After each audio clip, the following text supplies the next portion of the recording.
Bon, il n'y a que la team Temnar qui bouge ici. Hein. Non, là, c'est pas, c'est pour réveiller, c'est pas mal. Par contre, on va avoir le sourire. Moi, je suis la plus expérience du monde. Et du coup, il faut deux mesures pour sourire. Et il faut 100 minutes, il faut pas la tête. Donc, j'ai trouvé maintenant. Ça se passe bien. Je ne m'attends pas. Et bien, on va faire tout pour les sourires. Les enfants, allez-y. Les enfants, ça va crier, mais on va crier. Les parents, voilà, c'est ça, encore. Les parents, ils ont pas. So hello and welcome to the 2025 UCI Snowbike World Championships from Châtel in France. This is part 2. It's the Dual Slalom. Part 1 was our Super G, which has also acted not only as a World Championship in its own right, but as the qualifier and the gridding for the racing. We're going to kick off with the men's elite dual slalom. When I say me, it's myself, Matt Payne, and Emma Martin in the commentary box. Emma, good to have you back in the commentary box once again. Great racing, really interesting how riders approach the Super G, and there's multiple gates. This is a whole different ball game, though. This is a whole different bike ride today here at the 2025 UCI Snowbike World Championships. It is indeed, and it's fabulous to be here alongside you, Matt. You can see the dual slalom course laid out resplendent with these two gates at the top of the rise. The main mountain, well, that was where the Super G came down earlier on today. They're just using the lower part of the slopes for the dual slalom. The course, 510 metres long, 155 metres of elevation loss. Two riders head to head. This is a really technical discipline, as those riders will go head to head through those right and left turns. So two riders on the course at any one time, one rider going through, one rider eliminated. We have 32 men's competitors, so we start off with 16 each, first of all.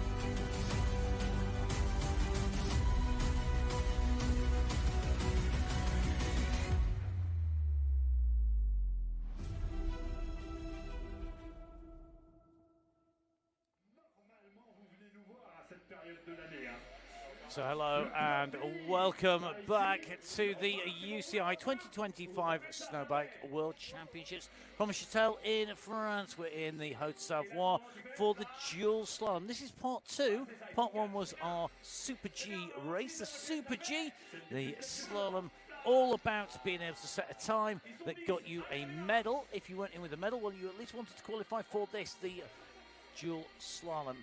I'm going to be bringing you all of the action here with Emma Martin. My name's Matt Payne. Emma, this is a very different format, though. Instead of it being about time, this is about beating your opposition. Oh, yes. This is all about beating the racer next to you, because that racer who is last over the line in each of these heats will be eliminated. Now, the dual slalom course today, you can see it in front of you. You can see the two gates at the top of the hill. The red flag's one course, the blue flag next to it, the second course. The riders will go head-to-head over 510 metres. The elevation loss at 155 metres. It is a technical discipline. The riders head-to-head through those right and left turns, all the way through those marked gates. They've got to make the marked gates.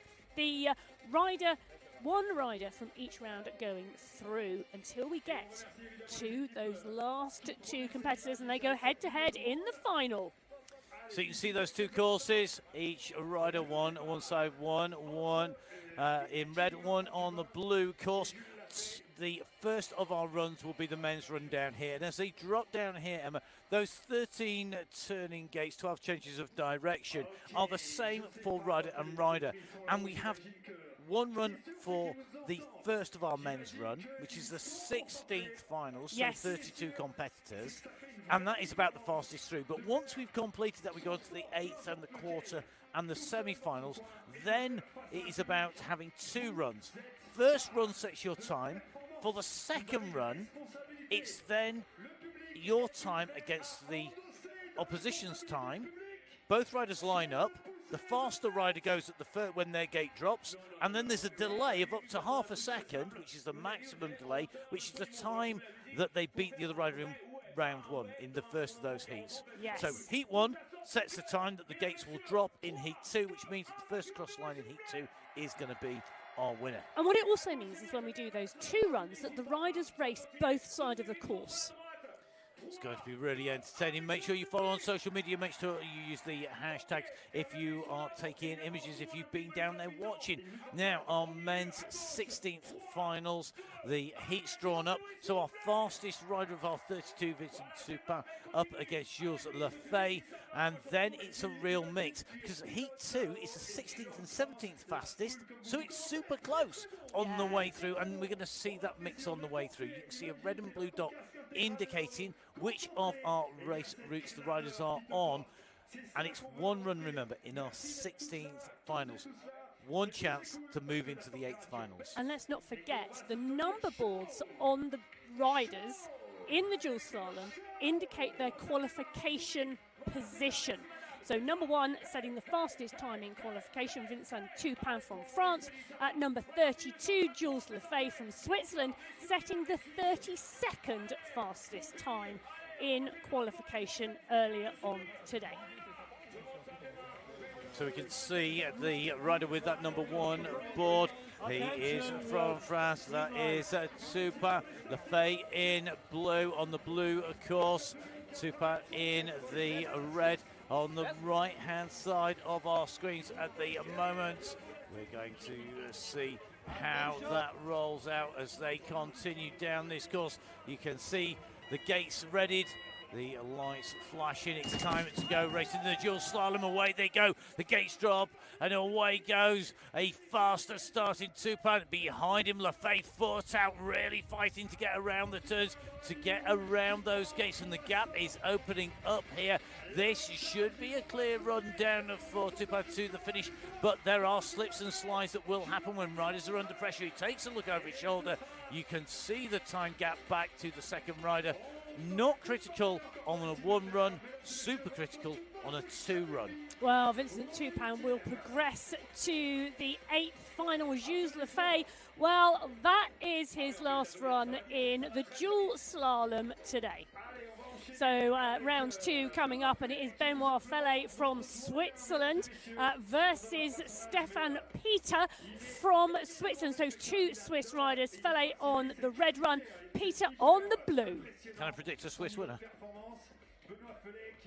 That would be yes then.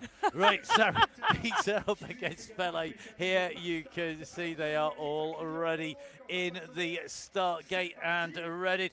So Feller with the 16 plate on the right-hand side of your screen. But look at the start there from Peter as he goes in, slides the back out wheel out and round the turns. This is going to be close. They are side by side. They were separated by fractions of a second in the Super G, in that slalom as they come round. All clipping the gate there on the left. Who is going to take this slight little advantage as they come down? Feller taking that by 0.54 of a second. And Peter going through inside, and the gate repairs already started. So high five from the 2 Swiss riders. That time around, Feller going through, just showing to be the slightly faster of the 2 on that lower step, despite a good start there by Peter. Now, next rider's ready to go. Final round 3, Julian Steiner from Germany, Simon Mora from Germany, side by side.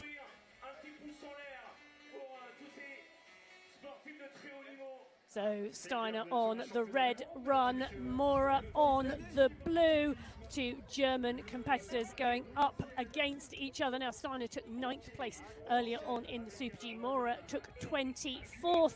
Will this go to form, or will we see an upset here from the 2 German riders? So Steiner very quickly out of the gate. He got 2 or 3 meters just on the kick-off from the start. And you can see the amount of slide out here that's coming from the back wheel of Mauro as he goes through. Steiner really opening up a gap here. He's got 2 clear gates between him and the competition here. He should be able to cruise the bottom. He won't need to push it to the limit. He slides it to that last second flick, outrun the final gate. He goes through. Steiner goes through, taking the win ahead of Mauro. So the dual slalom against the 2 German competitors going to form based on the Super G earlier on today. Julian Steiner progressing. So you could just see Mauro there with an issue, I think, sliding out on those last drops down through. Well, the next round up, it is the 2 Swiss competitors. Jonathan Moret going up against Mari Peredan.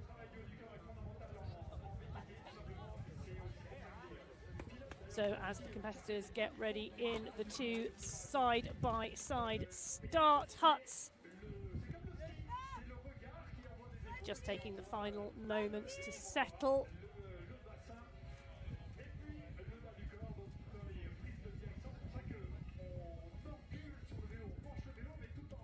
So Steiner with the number 9 plate, Mauro with the 24 plate. Previously, it was the fastest rider to go through. This time, it's the 8 plate for Mori, the 25 plate for Peredan. Will the rider in 25th place in the Super G be able to pull something special out? Peredan in the blue run, Mori in the red. Away go the riders, the gates drop, and a much better start there by Mori, but Peredan quickly moves up to speed here.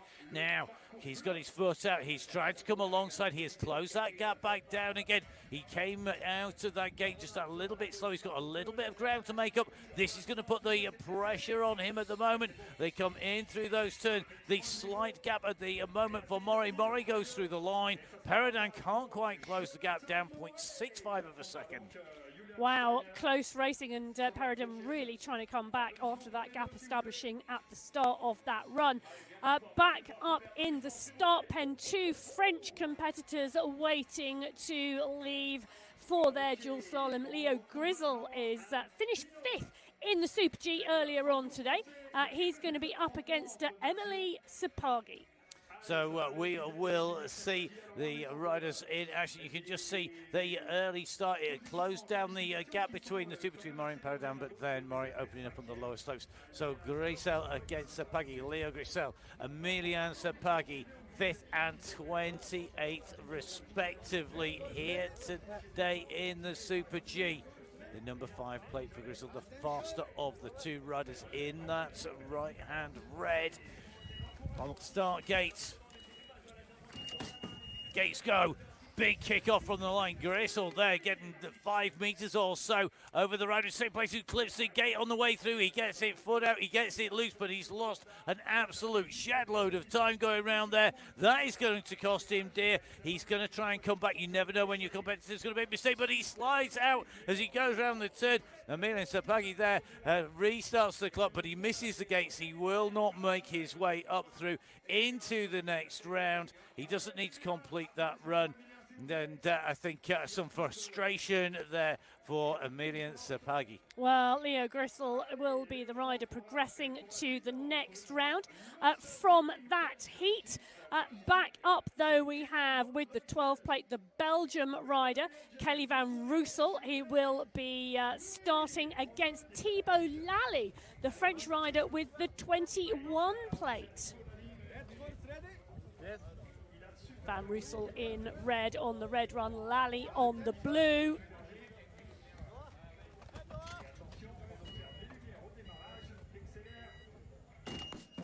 Gates go, big kick out from Van Roosel.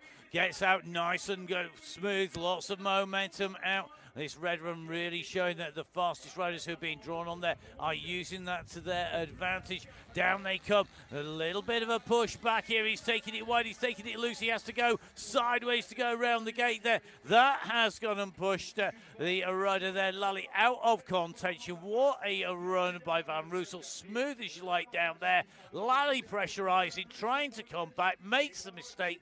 commits the error out of the race. Well, that pressure really digs in deep, doesn't it? Because you are pushing and pushing to try and take the win over this 500-metre long course. And, well, mistakes happen. So Van Roosel progresses to the next round. Thibaut Lally will not. Baptiste Piron is indeed up and in the red run against Jojo Pala en bleu. So Piron on your right.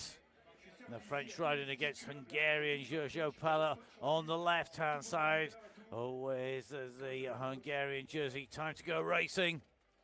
Away go the starters out, and look at this great start here by Pala at the moment from Hungary. He got the fastest kick off from that gate. Piron almost stalled his way out the gate, but he's come up to speed here. He didn't go hard against the gate. He picked up speed.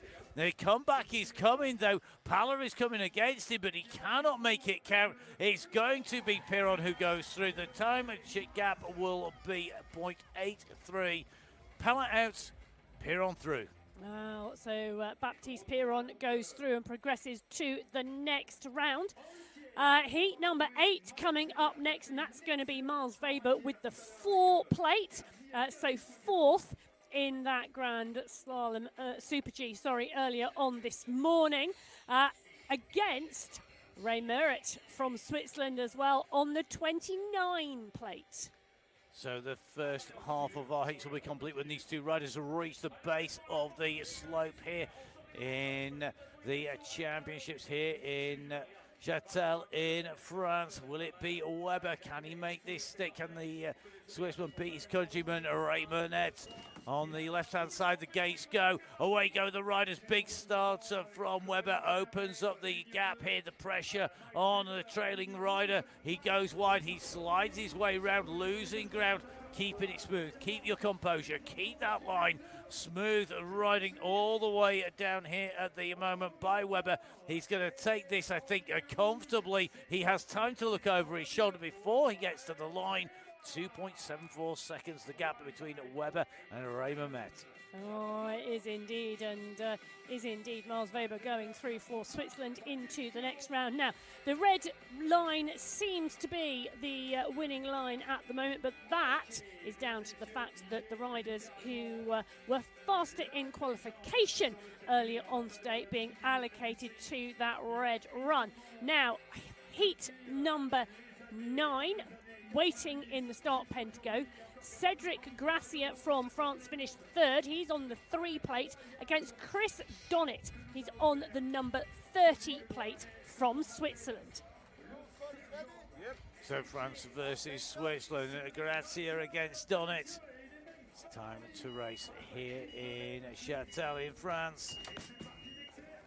Away go the riders. Gracia with a great start, up and away. What can Donnet do about this? He's 4th out coming around the turns. He's behind, though. You can see Gracia at the moment leading the bike in, 4th out on the inside of each of those turns, really making it count on the way down, edging further and further into the lead.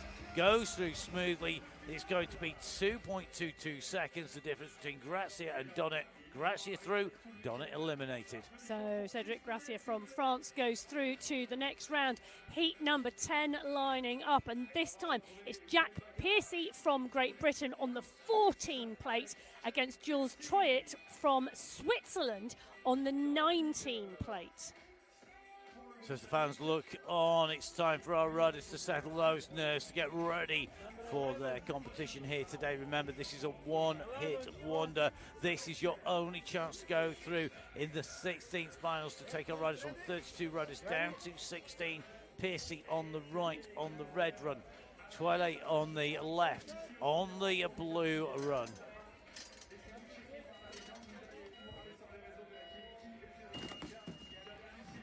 Away they go, very even start as they came up and away, but it certainly looks at the moment like that gap is there. Our leader is Piercy at the moment. Piercy, foot back on the pedals, and it looks behind like that gap is going to be reinforced. Twilight with both feet out of the pedals. He knows he's going to be beaten here. He's not going to contest the rest of the run down. He rolls down through the finishing line after not completing the gates. Fist bump on the way through. Piercy goes through as the disqualification comes up for not completing and taking all of those turns. Well, Jack Piercy from Great Britain, the rider progressing from heat number 10. Heat number 11 lining up in the start, and it's Kevin Mayer of France on the number 11 plate on the red line versus Douglas Vieira of Brazil on plate number 22 on the blue line. Douglas Vieira, of course, the last man off in that Super G, moving his way right up into the mix, into the top 25, 22nd place in the Super G. What can he do here? Away they go. Mayer versus Vieira, 11th and 22nd respectively. Douglas Vieira starting to make inroads on the gap here. He's pushing it to the limit. He's catching here. He could be alongside. They take that turn almost side by side here. Who's going to buckle under the pressure? Mayer has responded positively. So is Vieira. It comes down to 0.08 of a second. Mayer goes through. Commiserations to Douglas Vieira. The closest of our races yet in our 16th finals. Yeah, really close, that one. That was brilliant. That was heat number 11. Heat number 12, well, it's Thomas Delita from France on the 6th plate, and the Italian Giannatti Livatore number 27 plate on the blue line. Separated by 21 places when they were racing before. What's the gap going to be? Time to race. Away they go. The Italian needs to build up some pace, build up some speed already. The French rider ahead at the moment. Delita with the gap. And you can just see holding the gap, holding the distance here. Pusher from Livatore as he tries to get back on terms. The Frenchman's gone all sides and sideways. He misses the gate after being in the lead. He throws the gate down in disgust. He's going to get disqualified for that infringement of going through the gate. He was on the limit. Livatore there, it shows you don't give up. You is not over till you are over the line. That is one happy Italian rider. Take a look at what went wrong. He overcooked it. He couldn't slow the speed down there. And that was going in just too fast, too hot. Delita just having the pressure on him, eliminated out. Livatore going through after being 27th in the Super G. Anything can happen. Heat number 13 in the start pens. Andreas Kolp on the 7th plate on the red run. Lucas Frigo of France on the 26th plate on blue.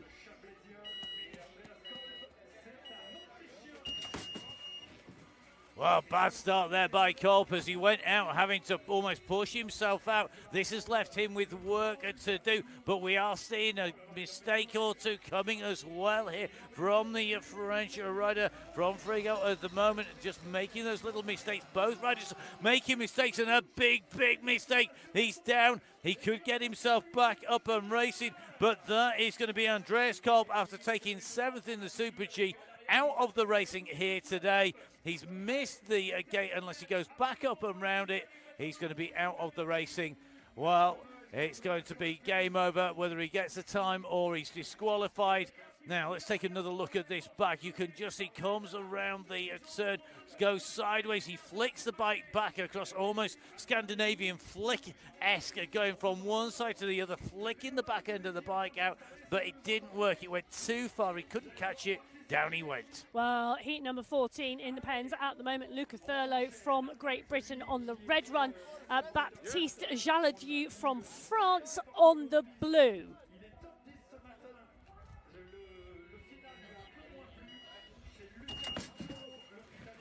Thurlow against Jaladieu here.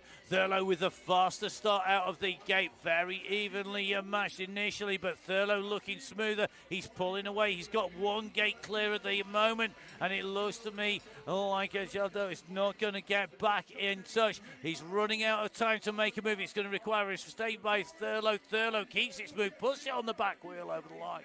Jaladieu 0.8 of a second down on Thurlow. Thurlow goes through. Jalado eliminated from the competition. Great to see the sportsmanship here. Fist bumps down at the finish. Thurlow thinking it's cold here in the ski slopes as the temperature drops and the floodlights really do show just what our riders face. Well, heat number 15 in the pens at the moment. It's the Italian Loris Revelli on the 15 plate and the Swiss rider Loris Schapper on the 18 plate. Well, will Revelli be up and at them bright and early? Will we see Schapper able to close down? Will he get as good a start? Traditionally, it's Red Gate that's got the quickest start, it seems, on the way out there. The time to perfection to go at the same time. But Revelli opening up the throttles there, getting the kick, getting the drive out, just have a little bit more power. It's still close at the moment. They're coming round the turns. Little bit of a lead at the moment for Revelli. The Swiss is pressuring, he's pushing, and Revelli sees him coming. The Swissman's gone in front here. It's going to be down to fractions of a second here. They're coming down to the line. Oh, mistake there by Revelli. He keeps it upright. It costs him 0.23 of a second. Schapper goes through. Revelli eliminated. Seat of your pants stuff down that slope tonight. Well, it was indeed the final heat. Heat number 16 back up in... Oh, you can see how close that was. It's not even a bike length between those two riders. Heat number 16 back up in the start pen. It's Pierre Thevenard on the number 2 plate on the red run. Nicolas Luthi from Switzerland on the number 31 plate on the blue run.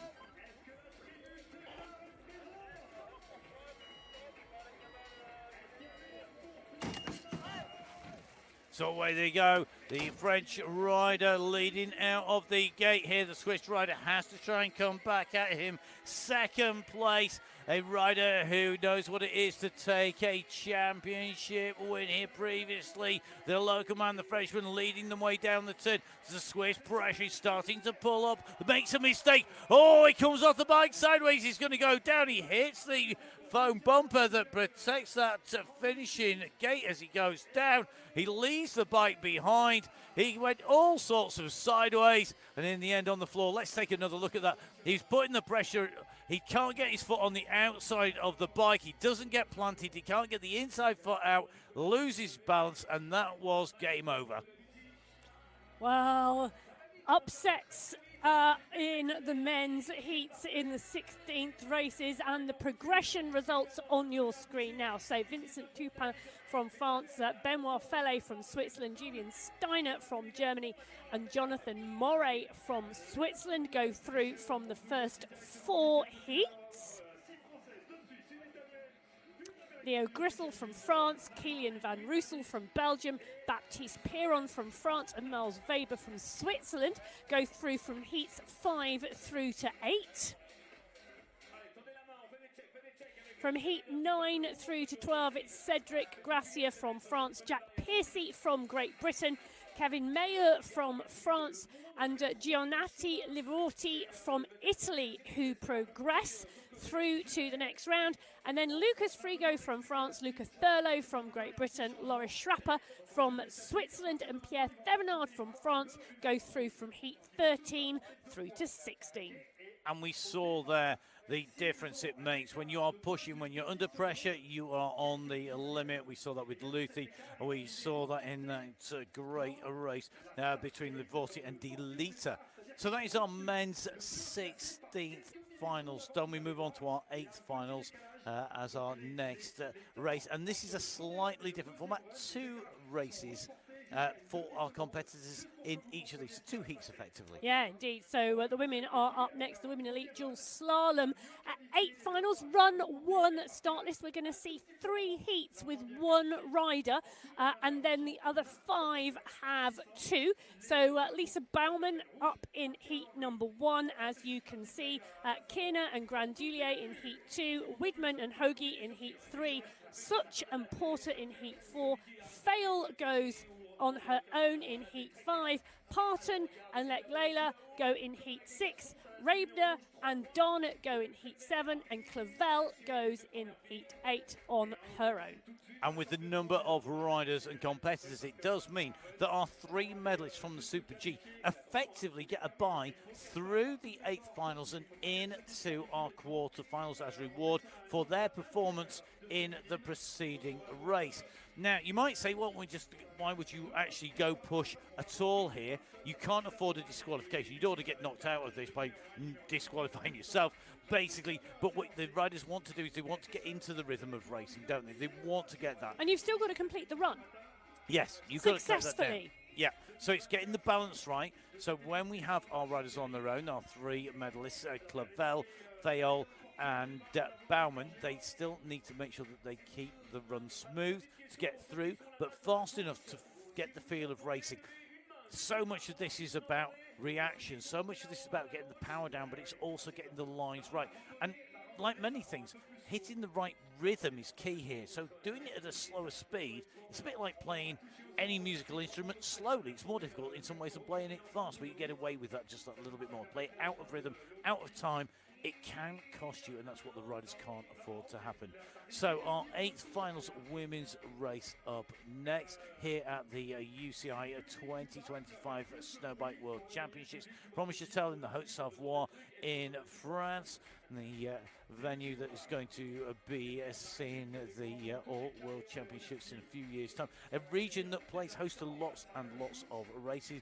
We're not all that far from the start of the road race season in terms of Europe as well, which is quite incredible. The Paris-Nice stage is being unveiled recently. Riders riding in the Middle East, all part of the many disciplines covered by the UCI, the Union Cycliste Internationale, the governing body of cycle sport worldwide, from BMX urban, from the freestyle right the way through to flatland, all the way through to indoor cycling, all covered by the UCI. Now, taking a look back at these races, this is the run down by Luthi, who gets it sideways, comes off the side of the bike, does well to hold it. I wondered for a moment whether he's actually going to stay on his feet and be able to remount. Great skills by him. He waves at the crowd to say he's all right, he's okay, he's in one piece.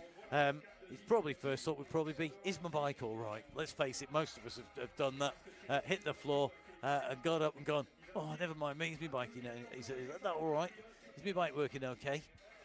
Well, yeah, but he doesn't need that bike for the next round. Not going through and not progressing. We're in with the pictures with the women just before the start, trying to stay warm before they hit the start gates for their run. They are all lined up and ready to go as soon as the women's competition starts. So those riders will be lined up in the start pens. They'll be dropping down very shortly indeed. We can't wait to see how the riders get on. The temperature dropping very quickly in the Alps. If you've been in the mountains, you'll know just what that feels like. It's due to go down overnight. At the moment, we're still in the positive numbers, sitting just about 2 degrees at the moment. It's going to drop to -4 tonight, so nice and cold.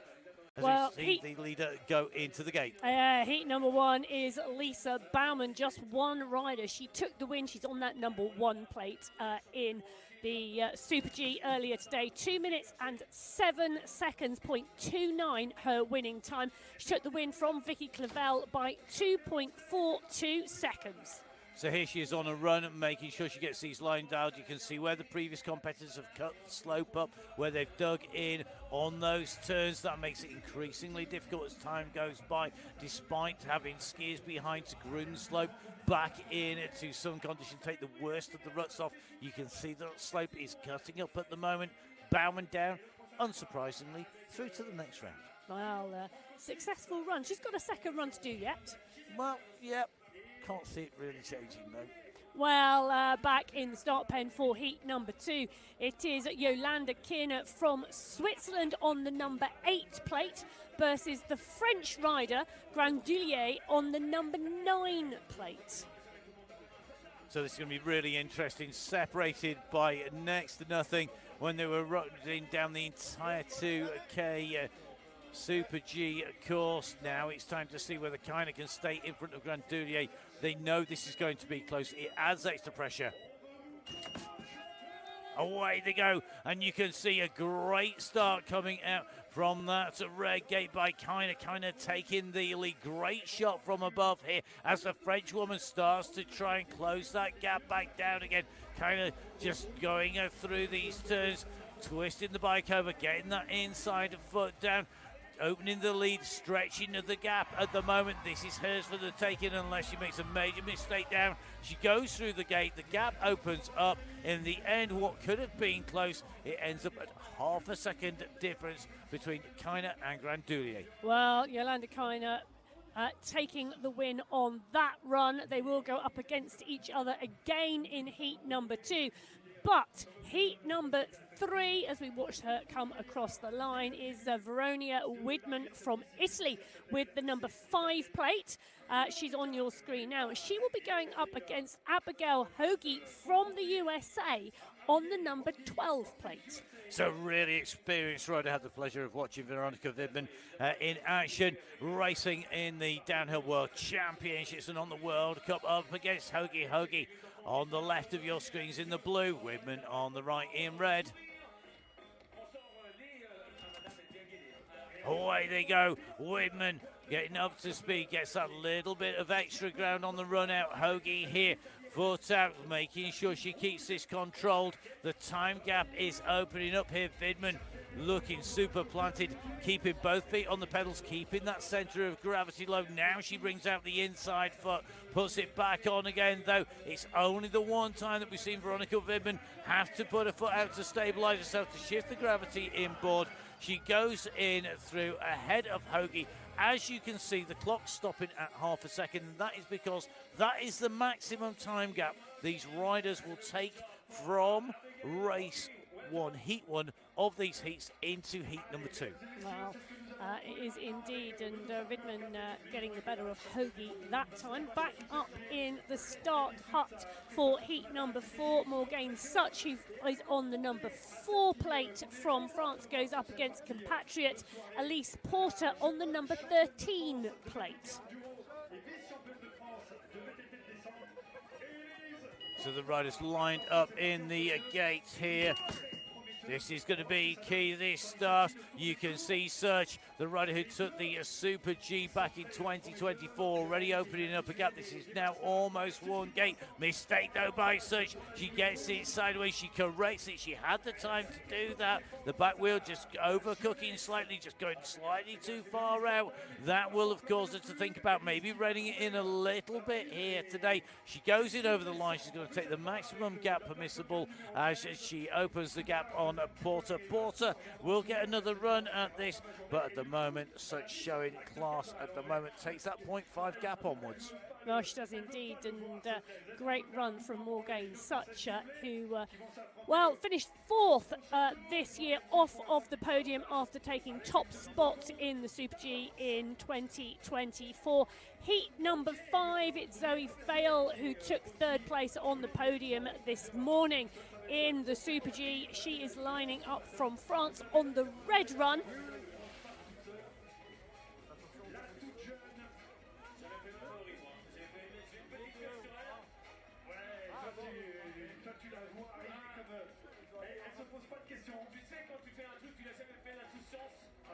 So Zoe Fail, the rider due to take to the start, just a little bit of shuffling going on up in the gates just to make sure the riders are in all the right order at all the right time, I suspect, here today. It's a super busy, it's super quick. It's all about getting into position at the right time behind so that you get a clean run down here. You don't need anything disturbing your nerves, whether you get a clean run from Zoe Fail where she's not up against anybody. Great to see the drone shot. She throws that back wheel out, and this is a good way to get a look at all their form.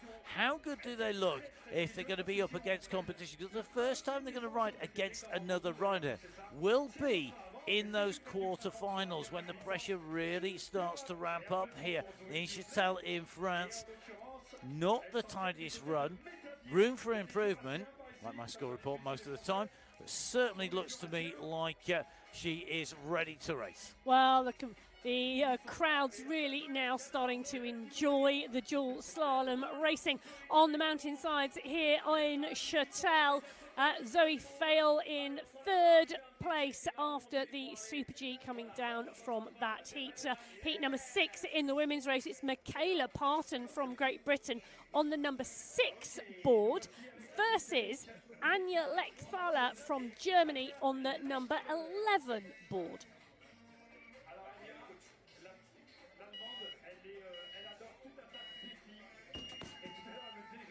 Parton coming out onto the slope, picking up speed at the moment. She's got the red run this time round, the colours reversed, the runs reversed for the riders when they go into the second part of the heat in each of these runs.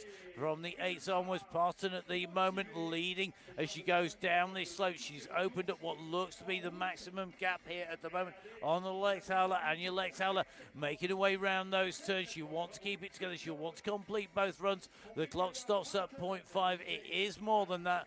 Parton goes through comfortably. Lechthaler will have to take another run at that again.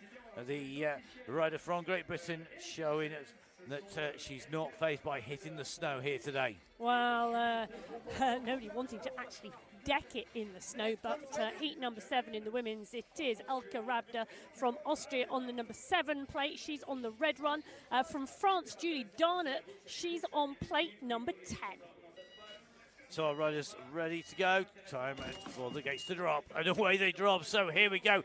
Can Rebecca go clear? Oh, look at this big kick out from the start for the French woman. She gets it sideways. She ends up almost broadsiding the blue gates there. That has handed over the lead at the moment to Rebecca. It's a good recovery coming back here from the French woman here. They are both making mistakes. They're both making errors. They've both got both feet out. This is going to come back together again after being behind. What a comeback.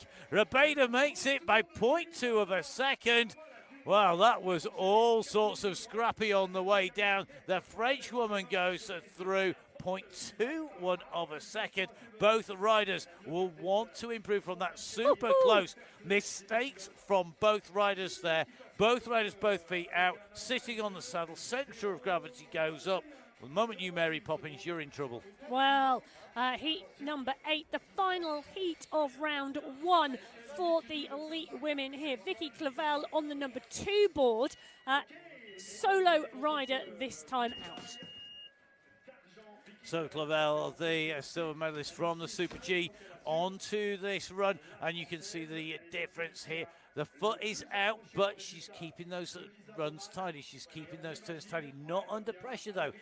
Not with a rider that she has to beat. So it's all very well looking super smart, super neat, super tidy, which is what we're seeing from Clavel, and carrying plenty of speed in through over the line. She'll have to do that with company when we go on to our quarters. She will have one more run down this to do solo in the second of our heat. So Clavel rounding out our 8 heats here today in the women's 8th finals.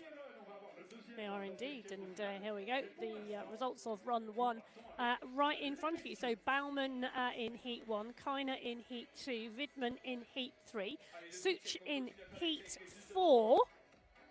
In heat 5, Fail in heat 6, Parton, Rabda from Austria in heat 7, and Clavel in heat 8. And some close runs with riders making mistakes, making errors on the way down.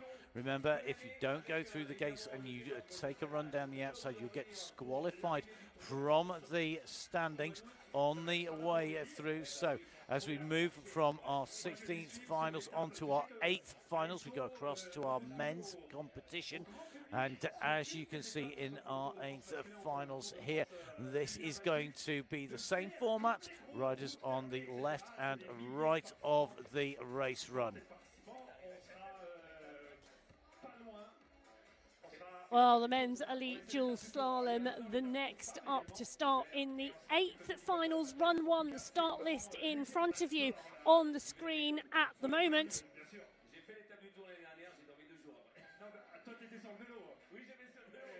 So exactly the same as we have just seen with the women. Now in the 8th finals, the men's have 2 runs. This is run number 1. So you can see the course laid down. below the riders. We have our men's, then our women's competition, then the men's all the way through to the finish, alternating which riders are on the course, and then alternating where those riders are. And you can see at the moment that the riders are on their way. They're going to be heading down on to the slopes very shortly, just doing those final preparations at the moment.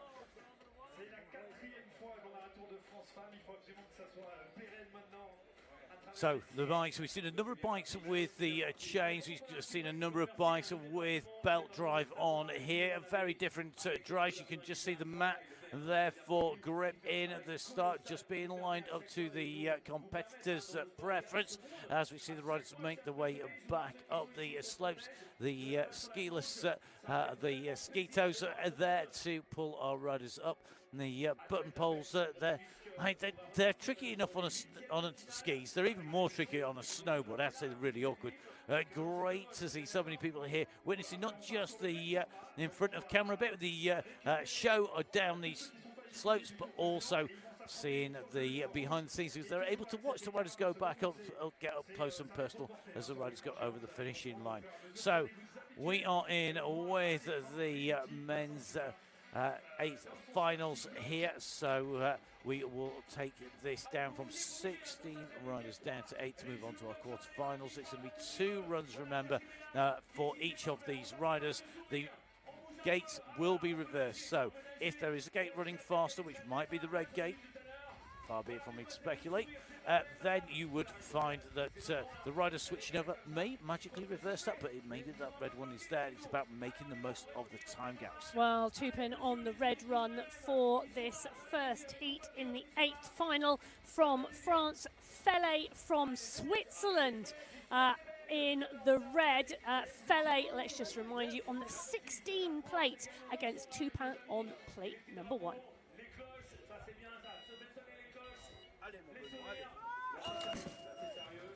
Tupin against Felle.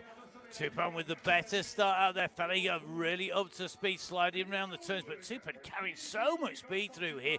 He keeps himself close to that gate, only just missing it. He really is carrying so much momentum down here. The gap really is opened up. It's going to be Tupin who takes this from Felle. He will gain that 0.5 gap.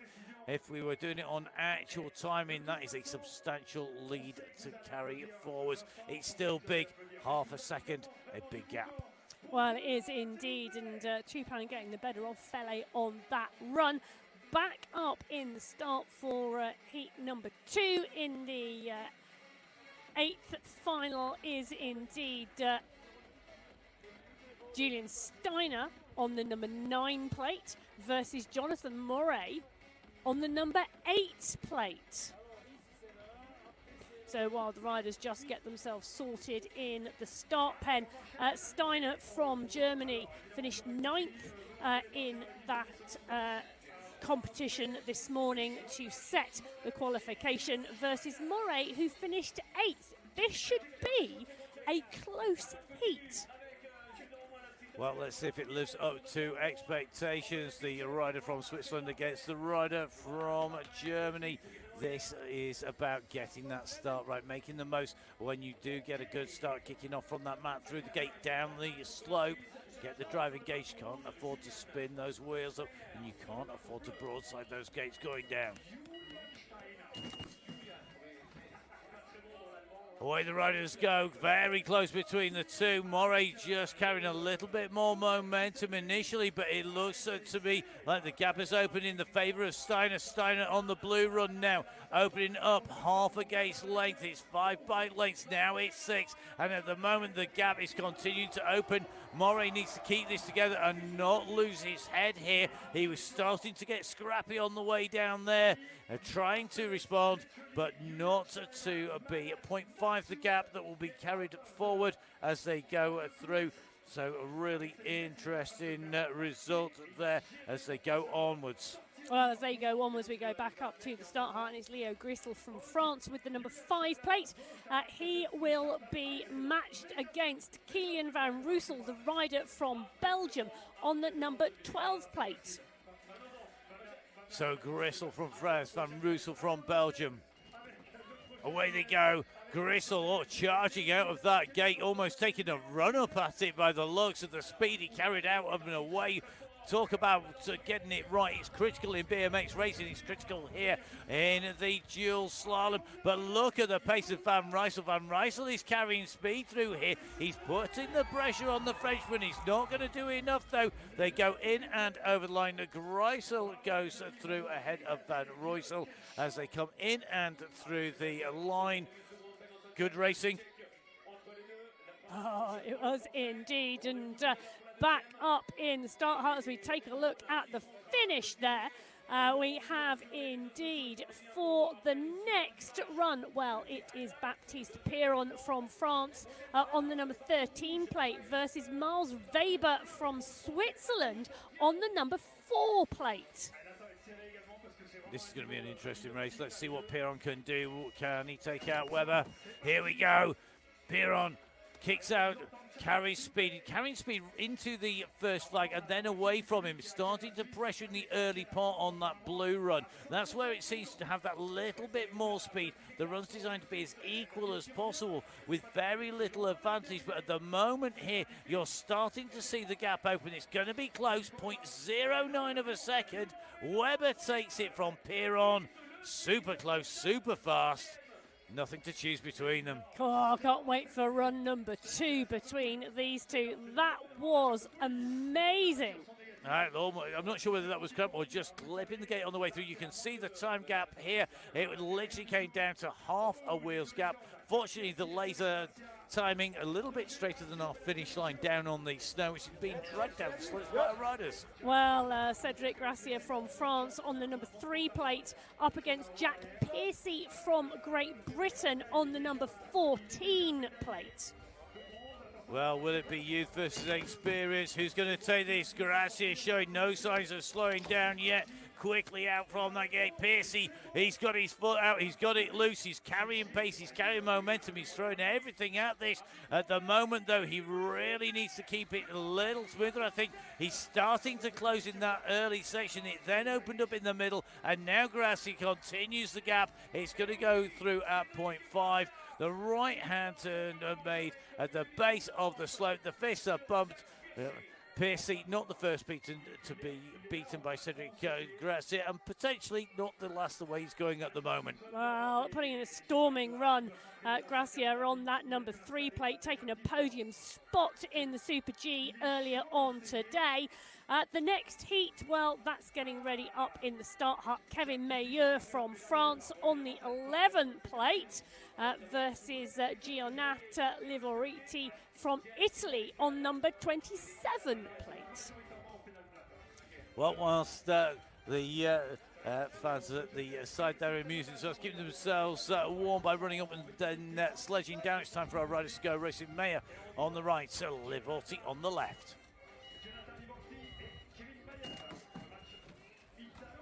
Big kick out here at the moment. The gap has opened. Livorti has got work to do here, sliding that back wheel out and round. He's putting a pedal stroke or two in every now and then, but now has got up to speed. It's about carrying momentum through these turns at the moment. It is the freshman with the gap. Meyer at the moment opens up. Meyer goes over the line. He's going to take that gap through. Meyer goes through the line just ahead of Livorti. Smooth riding there. Half a second, the gap that will go forward. Well, back up in the start pen, Lucas Frigo from France on the 26 plate. Luca Thurlow from Great Britain on plate number 10. These are going to be the next 2 riders down the dual slalom run. Thurlow on the red run, Frigo on the blue. Away they go. This is going to be critical. Remember, this is all about going through, getting that time gap going on into the second part of this heat. The gap has opened already, though, and look at this. The gap is stretched. Thurlow out in front of Frigo. Frigo starting to come back at him. Can he come back? He can't. He's hit a gate too many, I think, on the way down. It's close. It's 0.22. Thurlow with the win. Frigo out of a contention, not by much, and you can see feeling that after coming down on the way through. The riders there congratulating each other. They need to make sure they get the gates dialed here. You can just see the handguards there on Frigo's bike over the outsides to stop their hands from getting bashed. You can see the same here. Second pair of handlebars basically being used for that same purpose on the bike. Prevent your hands from getting smashed as you come in if you clip the post so that you don't lose that control. Well, Laura Schapper from Switzerland on the number 18 plate. Pierre Thevenard from France on the number 2 plate. It's Thevenard who gets the fast start out on the red run at the moment. Schapper trying to close the gap down. Thevenard pushing it all the way to the limit. Experienced rider, and it shows as he comes down. Big slide out though for Schapper. Loris Schapper slides out. Now he can have a second run at this. He has to go up the hill, go through the gates in the right order and come back down, but the odds are he ain't going to do it. He's going to be out of the race. He's going to be DQ. We'll wait to see what the result is and whether he's going to be given a second run at this. I think he will do. Emma, you are our guru in all things rules and studying books. That's why you're a professor. Tell us, in the rules, if you are DQ'd if you don't get through the first heat, what happens in the second? Well, if you are disqualified in the first heat or you don't finish the run of the heat, you start the second run with the maximum penalty time of 0.5 seconds. So you do go back up to the top, you do get another run in the heat, so you do go back for your second run, but you go back in with that maximum penalty time. So it looks like Schapper will get a second bite of the cherry. He will have a half-second deficit to make up. So we move on to our women's elite dual slalom 8th finals. You can see the time gaps between our riders on your screens. Heat 1, though, is going to be Lisa Baumann, who is going to be riding solo. She doesn't need to worry about the time gap between her and any other rider. This is just about getting the race run in cleanly on the way down. You can see the same for Zoe Fail and Vicky Clavel. The rest of the riders, mostly a 0.5 gap. Dana against Reba, going to be very interested indeed. That's a 0.21 second gap as it stands coming into this heat. But the first run, it is going to be Baumann, who's on her way down. She's in the start hut, moving from the red run to the blue run.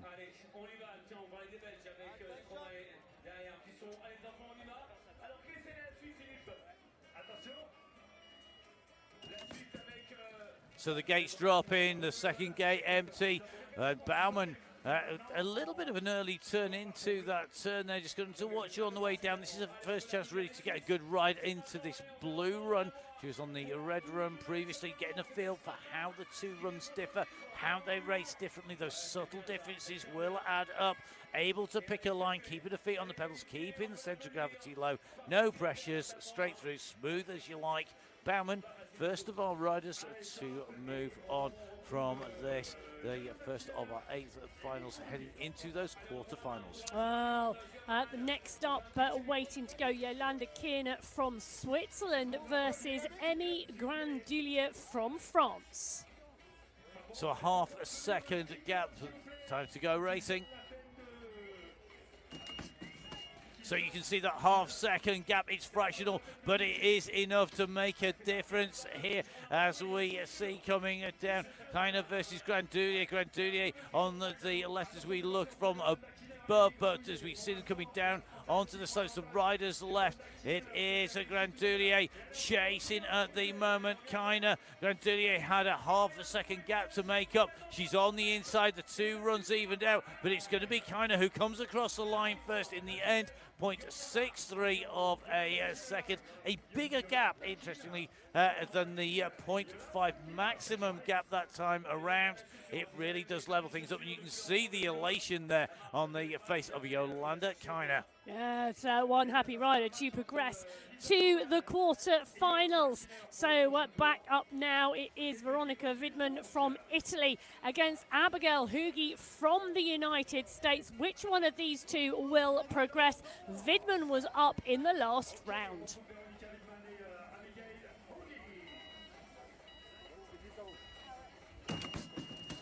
Quick snap out for Widman, half a second difference between the two riders. That's carried forward into that gate release on run number 2. Vidman at the moment neck and neck with Hoagie. Hoagie has saved something here for this run. Hoagie is looking super smooth at the moment on the red run. Vidman starting to come back at her. They are neck and neck round this turn. At the moment, Hoagie has the lead from the United States of America. She's going to come into the line. They are side by side. Hoagie takes it point to 1/9 of a second. Big shot. Veronica Widman now. Hoagie goes through. What a result for her. Wow. All change, and take a look at that. What a ride from the rider from the United States of America, Abigail Hoagie, to overturn the finale of round one in round two and progress. Now we have Morgane Such from France versus Elise Porter from France. The gap, well, half a second. Both riders making mistakes on the way down, though.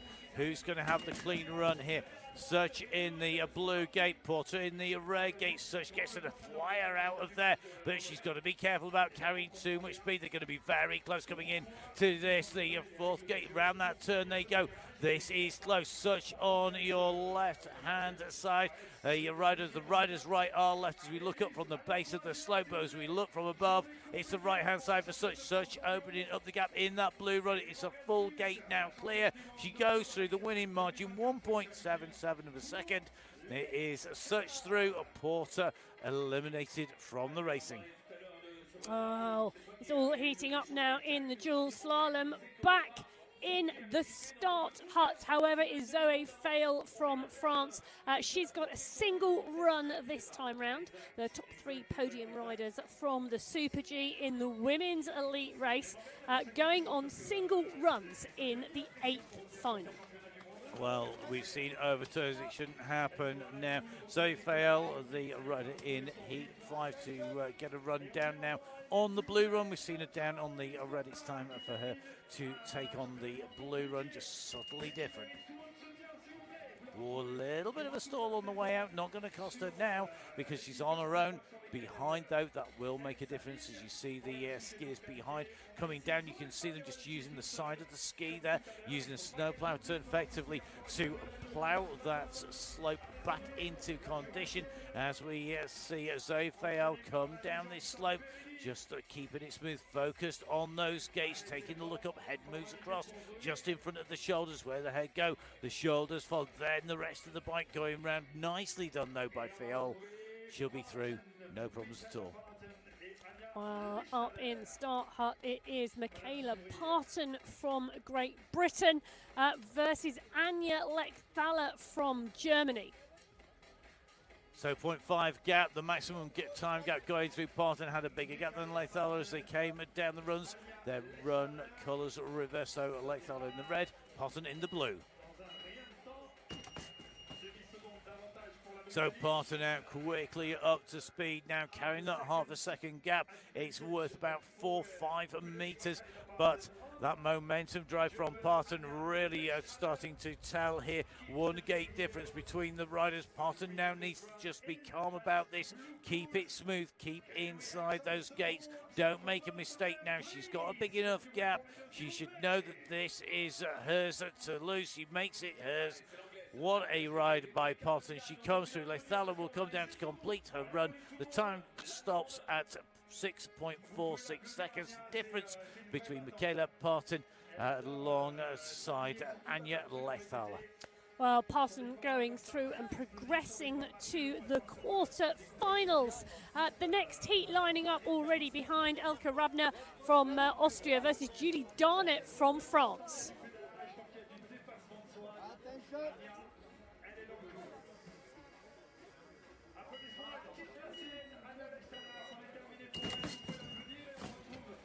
Well, we saw these heats change. We saw the lead change between these two in heat number one. Are we going to see it change again? At the moment, it's Darnett leading coming into these turns. Rebecca at the moment just sliding away around here. Darnett has to keep this together. She's got the gap. She's opening up. It's looking like a much smoother run at the moment from Darnett. But now just getting into speed is Rebecca. But it's going to be Darnett who comes through. Cleaner runs from both riders. Darnett carries them faster speed, down 1.16 seconds the difference. And you can see the elation there of Julie Darnett. She qualifies through. She'll move on to our quarterfinals. One very pleased rider, Julie Darnett from France, on the number 10 plate, progressing through to the quarterfinals. The final run of the women's race, Vicky Clavel to come down. Let's just take a quick look at where we are currently in those standings. Well, we'll come back to those shortly, because we've got Vicky Clavel to come down for her final run. So Clavel in the start here, great shot of those studded tyres, each of those metal studs screwed through from the inside of the tyre outwards. They give you that extra grip here. Some tyres now being made with those studs on, something that certainly wasn't around when I spent a lot of my time slipping and sliding down the slopes on the bike. Makes a big difference. Time for Clavel to put them to good use.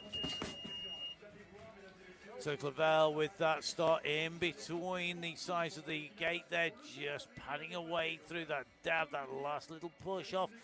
She went out, not carrying the smoothest start and momentum out and away from the gate, but quickly up to speed here. Clavel putting together a nicely smooth run here. Sits down on the saddle a lot on the way down here, just pushing, trying to keep the weight down onto the pedals, bracing against the saddle on the inside of the leg there. Clavel, needless to say, goes through.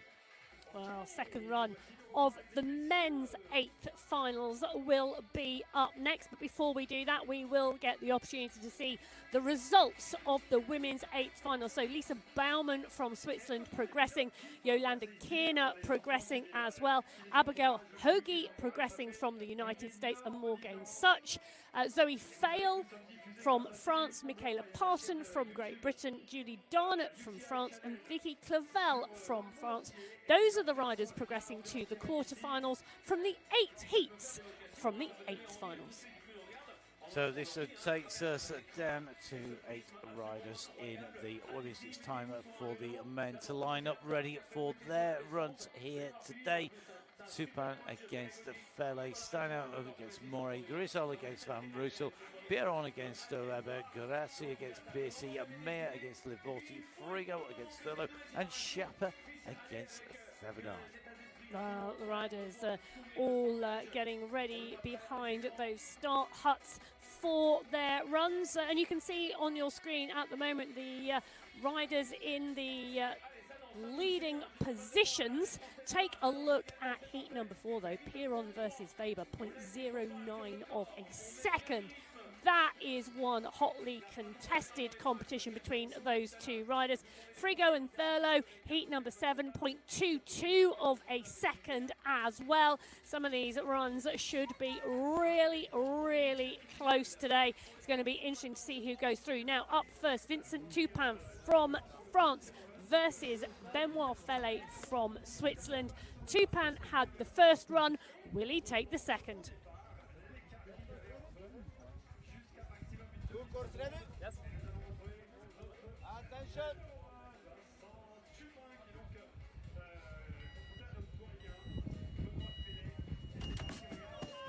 So away they go. You can see that time gap. You can see the difference it made on that run down there. Tupin with the gap to Fele. Fele behind, trying to close the gap down, putting the pressure on. He can't afford to make a mistake. He is starting to close a little bit of ground at the moment, but it's not going to be enough, surely. Tupin comes down. He has 2 more gates. 1 through he goes. Job done for Tupin. He will go through the gap at 1.8 of a second at the end of those runs. The time gap accumulated across both runs. It is indeed, and take a look at that. Tupin, the rider who took top spot today in the gold medal and the World Championship title in the Super G course, doing the business in the dual slalom and progressing through to the quarterfinals. Next up is Julian Steiner from Germany versus Jonathan Morey from Switzerland. It was Steiner who has the upper hand from round 1. Well, really looking forward to seeing what happens here. What can Steiner do? Can Murray come back at him? That gap, I think, flatters a little bit at the moment. Steiner with a great kick off from the line. Murray just throwing that leg out, just not looking quite as smooth. It's Steiner opening up the throttle. Look at the gap. It is extending here nice and smooth on the way down. Steiner not putting that leg out, just keeping his feet on the pedals, throwing the bike round. Great bike handling skills, beautiful to watch. 2.29 seconds the gap from Steiner to Murray. He didn't need to do a Marquez left foot out, right foot out, left foot out, not throwing that centre of gravity across. He kept it dialed, kept it smooth. Poetry in motion, that. Wow. Poetry in motion maybe, but up in the start pen, it's Leo Grissel from France versus Kilian van Roosel from Belgium. This was a close run thing first time out, but it was indeed Grissel who had the upper hand from round one. Now Van Roysel started to come back at Grissel in the previous round. What's going to happen here? He's got to do it in more. A little bit of a stall, I think, on the way out of the gate. The gate opening, that little delay. Van Roysel throwing everything at this at the moment. He's wild, he's loose at the moment. The foot is out. He's waving it in the air to try and keep his balance. He's come alongside the Frenchman at the moment. The Belgian needs to get the bottom right here if he's come back, though. Grissel leads. He leads from Van Roysel. He extends it. 0.33 of a second. Grissel carrying speed right the way through. Van Roysel kept the pressure on him. It got close. It was super close at the line. I'm not sure Grissel is quite aware. It's like, that was some riding. Love doing that. You can see how much the riders enjoy the racing. And that's the whole point of this. If it isn't fun, stop doing it. Well, that was close. And I think halfway down that, they didn't know who was going to get that. And I'm not sure they did when they came over the line. But it was indeed Leo Grissel from Kilian van Roosel. Grissel will go through. Baptiste Piron next up against Miles Weber. This was so close last time out. 0.09 of a second. So away go the riders. Who's going to take this? The closely matched of the first heat. The early ground going to Piron at the moment. Weber with work to do here. Piron round the left into that right. It looks like he's just about holding off Weber. Weber under pressure now to make some kind of move. He's not going to do so. Piron goes through 0.6 of a second as it came over the line. A more decisive time gap that time around, and in 0.42 of a second on the way through. That was a great run there. Absolutely loved that. You could just see how close that was. Well, next up, Cedric Gracia from France going up against Jack Piercy from Great Britain. It went to Gracia last time. Can he hold it on run two? Piercy poised, ready. Gracia in the gates. Away they go. Piercy just having to wait that half a second longer. The riders have to get that down. Piercy, though, up to speed quickly here. And it looks like he's almost going to be up. He is up here by the looks of this. Difficult to tell from the side shot there. But they are neck and neck. Piercy has made the ground back. Piercy could be knocking out Gracia here. Oh, Piercy hits the gate. That is going to be a look back for the commissaires. I think Piercy is going to be given that. But that was close. Piercy obliterated the final gate on the way down. Watch the gate. He smashes the gate to smithereens. He goes down on the inside of that, and he should be going through.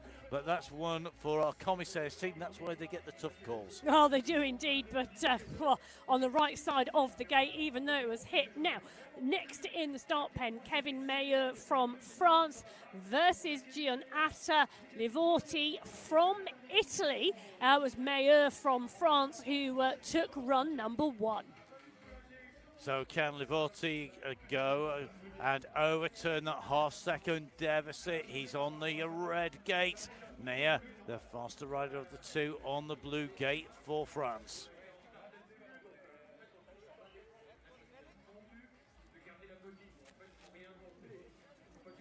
Well, pausing the gates here. The riders are going to have to keep themselves composed. Here we go. Time to start go racing. Away it goes. So Mayer with that half-second lead out on to the run Livorti needs to make up the ground, and he's done it quickly. He's starting to get back on terms here. In fact, he's going to start to edge in front. The rider from France will know he's there. Meyer will know that he is alongside him. Meyer can see Livorti going sideways on the way through. Meyer goes in and through 0.09 of a second. That wasn't just close, that was super thin. Well, we've seen 0.09 before. This time it is in the last run. Let's keep an eye on that. You could just see the speed of the Frenchman down through that last section, enough to take away the win from Livorti. Wow. Well, Lucas Frigo not starting from France, but Lucas Thurlow needing to have a clean run here to progress. So Thurlow should be getting a straight run through here. Lucas Frigo out of the competition, not taking to the start, not in the start hut. So now it's about sort of having a clean run down here. Thurlow, though, kicks his way out of the gate. He's still pushing here, you know. This is not a super easy run on the way down. He's not under pressure, but he is getting that race run practice in, just tucking that shoulder down underneath the gate. You can just see the change in arm position here as he uses that to maneuver the bike underneath, to get the balance on the bike right and to carve through those turns. Thurlow through, no Frigo, and that means he will progress on to our next round. He will do indeed, and back up in the start pen. This is the final run of the men's eighth final. Loris Schlapper from Switzerland versus Pierre Thévenard from France. It was indeed the Frenchman who took run number one. So Thévenard, the rider who went through, Schlapper who slid his way down through the finishing straight and into and over the line. Can he keep it together this time around? Well, I'll tell you something, Thévenard already clipping the gates. Clip gate 2, that will have cost him a little bit of time. It's giving Schlapper a little bit of an opportunity, but time running it out now. The Frenchman continues his run down here. He's going to have a clean run. He will go through that time gap. It's going to be 2.31 seconds from Schlapper. Thévenard goes through. He will be the final one of our men's competitors to make their way in through from our eighth finals into our quarterfinals. Well, the men's eighth final now complete, and we'll have the results for you very, very shortly to see who progresses through to the quarterfinals. There they are on your screen. So Vincent Tupin from France, Julia Steiner from Germany, Leo Griesel from France, Baptiste Piron from France as well, from heats 1 through to 4. From heats 5 through to 8, Jack Piercy from Great Britain, Kevin Meilleur from France, Lucas Thurlow from Great Britain, and Pierre Thévenard from France. They'll all be moving forward towards the quarterfinals. And great run by Jack Piercy there from Great Britain to overturn a initial lead there by Grazia. Very interesting to see how the races change as we go through from the first part of each heat to the second part of the heat, as the lights light up the valley. Now, like a set of Christmas tree lights down there, down the valley bottom of below Châtel in the Haute-Savoie region of France. Our riders, though, it's time to go to our women's race. It is indeed. The quarterfinals are ready. This is run number 1 of 2. Lisa Baumann from Switzerland up against her compatriot Yolanda Kiner in heat number 1. They are already in the start pens awaiting the green light. The other 3 heats on your screen at the moment, well, they'll be waiting behind those start pens for their own start time. So Baumann versus Kiner. This is going to be a really interesting heat. It's the first time that Lisa Baumann has had competition in the other side of the run down here. Baumann on the right in the red run. So Baumann in the red run, Kiner in the blue. So Baumann kicking out from that gate, gets that better start out, carries the momentum, carries the speed, has to get the leg out sooner though to stabilise the bike. Kiner losing time on the way down. Baumann showing just what a force to be reckoned with she is. She took the victory last year. Can she take the victory this year? She's going the right way about it. She could well make this a double gold weekend for her. Kiner will be eliminated. Baumann goes through if they can continue this on to the second heat, but at the moment Baumann looking imperious there. Yeah, great first run for Lisa Baumann, the defending champion in the dual slalom. The start pen, well, that has Abigail Hoagie from the USA versus Morgane Such from France. Now, Such finished second in the dual slalom in 2024. What can Hoagie do? Hoagie's the giant killer. She took out Vidman out of the race run and eliminated her out from competition.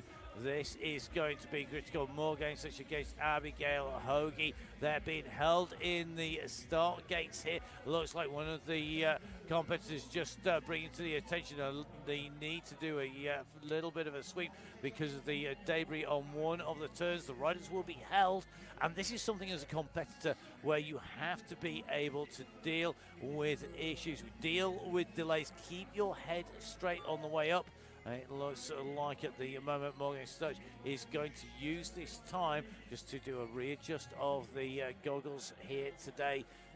So the crowd have to wait a little bit longer till our riders make their way down this slope. Great to see so many people coming out. I'm sure all of the supporters will have been into the local restaurants, into the local facilities, will have enjoyed their time. And what a great way to keep your evening entertained if you spent the afternoon on the slopes after watching the morning's racing. Oh, it is indeed. And let's just remind ourselves who is in start pen. Abigail Hoagie from the USA versus Morgane Such from France. Such in the red run. Hoagie in the blue run here. Still taking advice on the way down here, so going to be being G'd up, looking to put in a clean run down here. Looks like the commissaire team now clearing the area, ready for race start, keeping control not just of the riders but of their crew, supporters and coaches.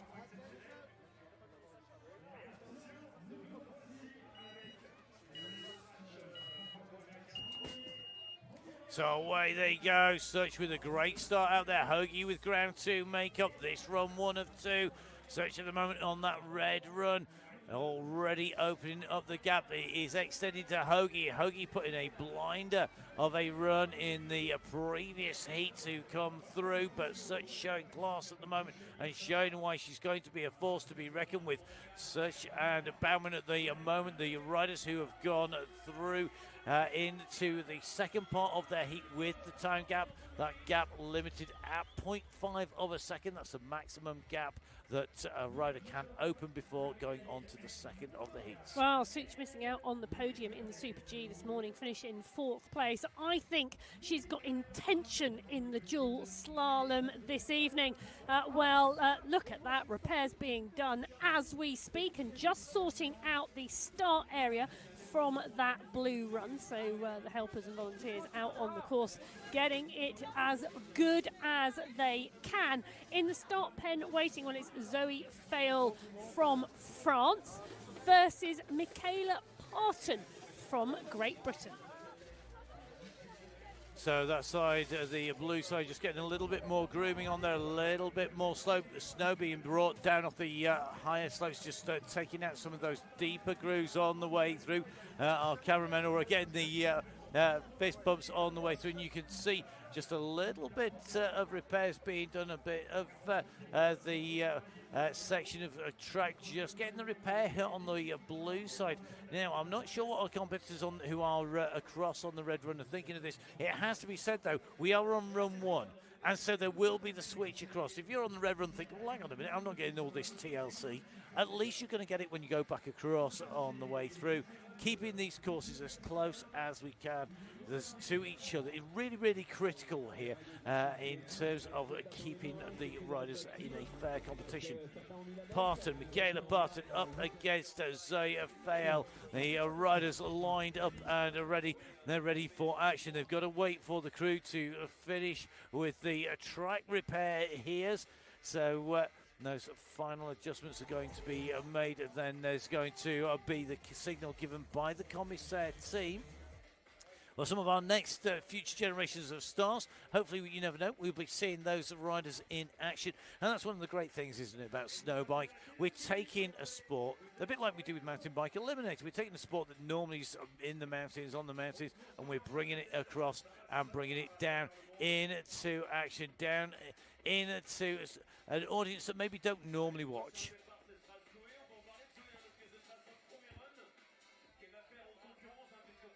Well, the drone camera giving us a fantastic view of one of our closer results on the way down there. You can see how the track slices and cuts up as our riders come down through here, slicing the track open as they come through. And we are seeing mistakes here being made. That's Parton at the moment on the left of your screens. A mistake from Parton has opened the door for Zoe Fael. We knew Fael had speed from her Super G run. Half a second, the gap that's allocated, it's longer than that. Parton will need to not make those mistakes in run number 2. Yeah, 2 runs. You get the opportunity to put things right and try and overturn the run number 1. And we did indeed see in the men's competition that happening on occasion. It is possible. Now, the next heat, in fact, the last run of this women's setting up nicely. Julie Darnot from France versus Vicky Clavel from France. Those will be the 2 riders going head-to-head in this final heat in the women's run here in the quarterfinals. So the first part of the quarterfinals about to be completed. Who's going to take this away? 2 French runners done against Clavel. Clavel has had a clean run and previously not had to race against anybody else. She comes out on the right-hand side on that red run. She's got the gap from the gate, trying to keep it nice and smooth. She's clear of Darnot. Darnot just clipping the gate as she comes in through. She's kept it safe, though. She'll come through for another run. She won't find herself with a penalty for missing the gate. But it's looking like it will be maximum time between Clavel and Darnot. That's going to be 0.5 of a second. Well, run number 1 of the women's quarter-final now complete. Darnot and Clavel, the final 2 competitors down the dual slalom for that first run.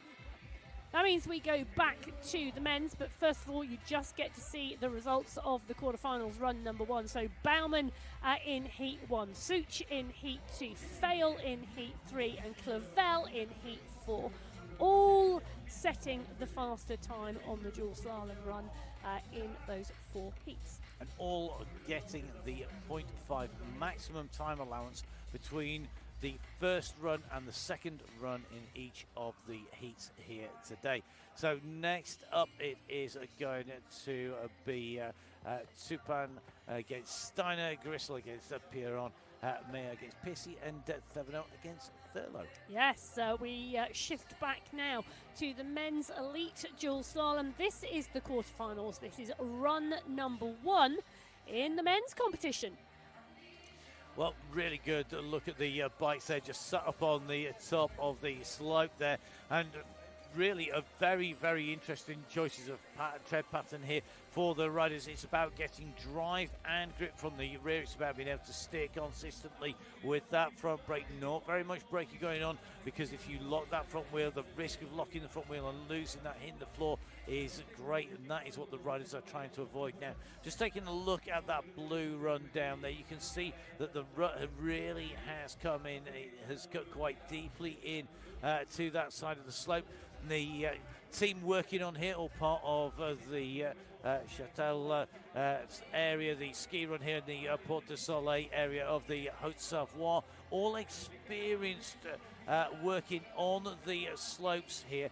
They're regularly working on the slopes, not just for the recreational skiers, but also for competitive skiers and for the ski competitions, because all the regions, of course, playing host to ski competitions as well, and a lot of the skills required honed in ski competition and taken across in preparation of the courses here for the mountain bike competition. I'm just looking jealously on. I wish I had a lift for some of the runs down my local downhill mountain bike run here in Sheffield. If you're heading across to the Greenwich side, that would be my favourite. Still City run down there, or the pub run. They're a bit of a troll back up to the top. Be quite happy to have my runs down there towed back up to the top. Well, the spectators already clearly in the mood, ready for the racing. They're waiting for the riders to come down. We will be seeing them very, very shortly indeed. The work being done on both sides of the track here. So apologies for the slight delay. We wanted to give our competitors the best chance, the fairest racing, and this more major repair to both sides being done in the break between the women's and the men's quarter-finals. So as the track repairs start to be concluded, the teams start to move over to the side here.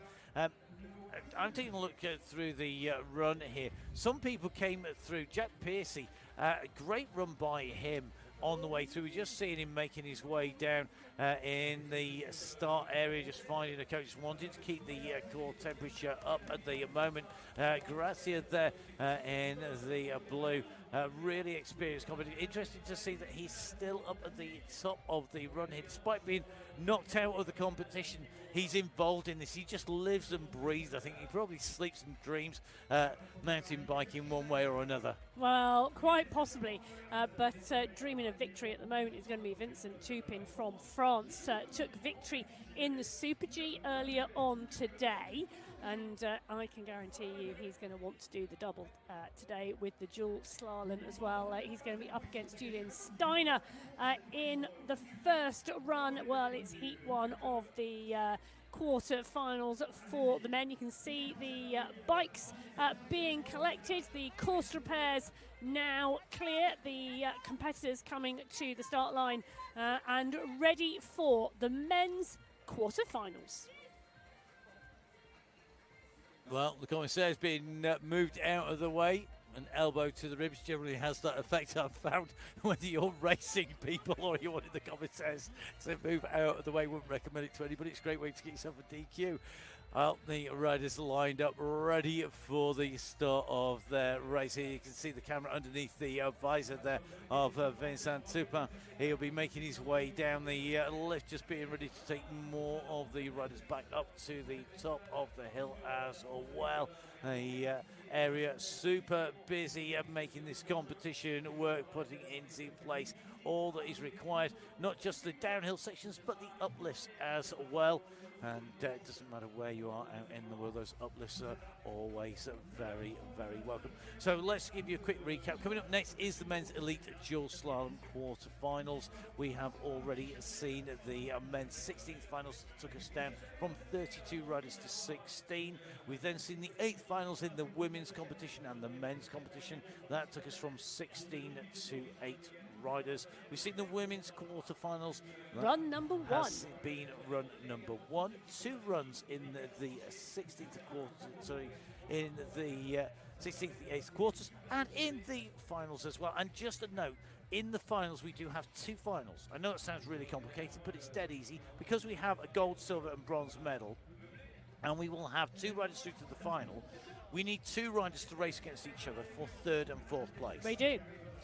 So that we can award a bronze medal. So basically, it's the cruelest race of the day because Well, it is. Come Well, on. there's still a medal at place. There's still a spot on the podium. There's a medal at place if you take the bronze medal. So you've not been in the race for first and second, so you're racing for bronze medal, which in itself is a massive achievement. But if you don't get that, you don't get it rubbed in that you're not on the podium and you were in fourth place, because it doesn't come down to a time gap. It really is about that race, and it's about medal runs. It's about taking away a medal here, writing your name in the history book, taking away a world title. But that, I think, is the minor final, the small final versus the big final, the final for third and fourth, not for first and second. That is one of those races where nobody kind of wants to be in it, but everybody does if they haven't made the final. So it's going to be really interesting to see who can make those positions, who can get themselves clearly through to our finals for the gold and silver medals. Don't forget, of course, snowbike, all part of the UCIs. My teeth need to be put back in and more coffee applied. The UCI plethora, the whole pantheon of disciplines that are covered by the Union Cycliste International, the governing body of cycle sport globally. So whether that is mountain bike, BMX, whether that is trials, urban, indoor, it is all about covering that sport, trying to not only promote the sport, but also to keep the governance in there to make sure that the sport is sustainable as well, environmentally friendly as well. Lots of the initiatives, not just for the riders, but also in terms of the infrastructure in the broadcast as well, all about making sure that we make it as sustainable as possible. Well, it's time to continue onwards. Hey. Our riders are in the gates. Emery's a happy co-commentator here in the studio. I am indeed. So we are indeed ready to roll for the men's quarter-final. Vincent Tupan from France against Julian Steiner of Germany. Away they go, Tupan in the blue and white of France, the white colours of the German rider Steiner, who had such a smooth run in his previous heats, but at the moment he's giving away time to Tupan. Vincent Tupan carrying speed down his Steiner, now starting to get that foot out of those pedals as he starts to come under pressure. He's going to go through with the 0.5 of a second gap. Tupan at the moment in prime spot, going from heat one of this quarter-final into heat two of the quarter-final, so from basically his first run to the second run. Well, the next heat up is going to be Leo Grissel of France versus Baptiste Piron. So compatriots in the start pen, but I can tell you once that start gun goes, they will be away and battling for the finish line. Grissel on the red run, Piron on the blue run.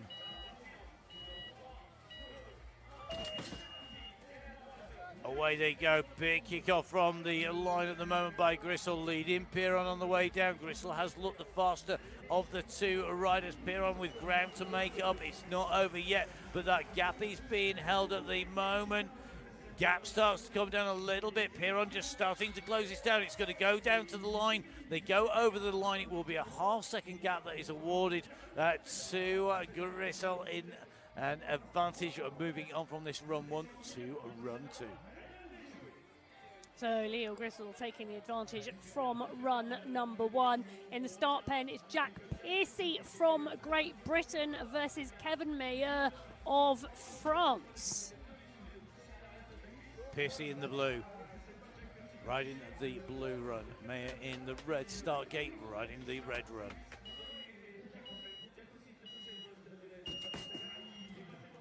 So away goes Piercy, sprinting out from those blocks on the right of your screens in the white of Great Britain up against Meyer of France in the blue with the white sleeves here. This is tight between the two. There's nothing to choose. They are side by side through these turns. This is going to be close. The Frenchman starts to open a little bit of a gap here. 0.35 of a second on the line. Meyer with a fractional lead that will give him the advantage in the second run. But do not discount Piercy. He overturned Grazia in his previous run down. Will he be able to do that again? Well, in the start pens at the moment, it's Luca Thurlow from Great Britain versus Pierre Thevenard of France. So Thurlow against Thevenard. Thurlow just holds the side, just keeping a balance in that start gate, propped up against gate. Gate practice absolutely key. Was away they go here.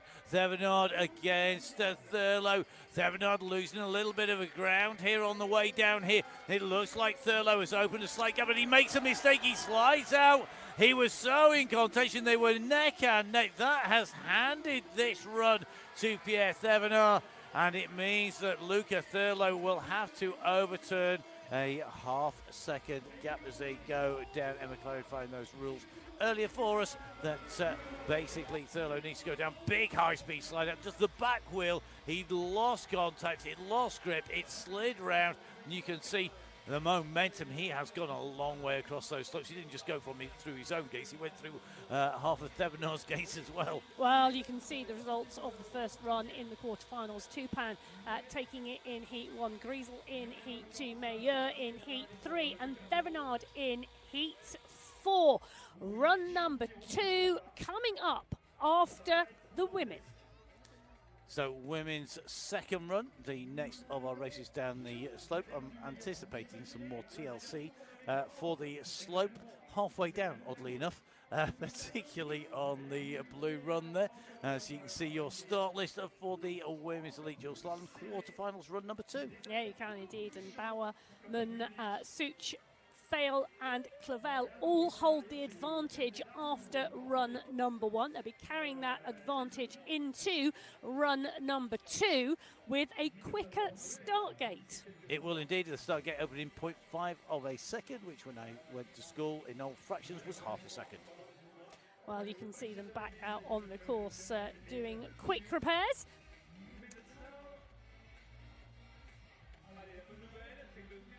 It's nice watching other people grooming slopes, isn't it? Have you ever groomed slopes? No. Didn't think you had, funnily enough. So the track work continues onwards. So we get ready for our next run number 2 in the Women's Elite Dual Slalom quarterfinals.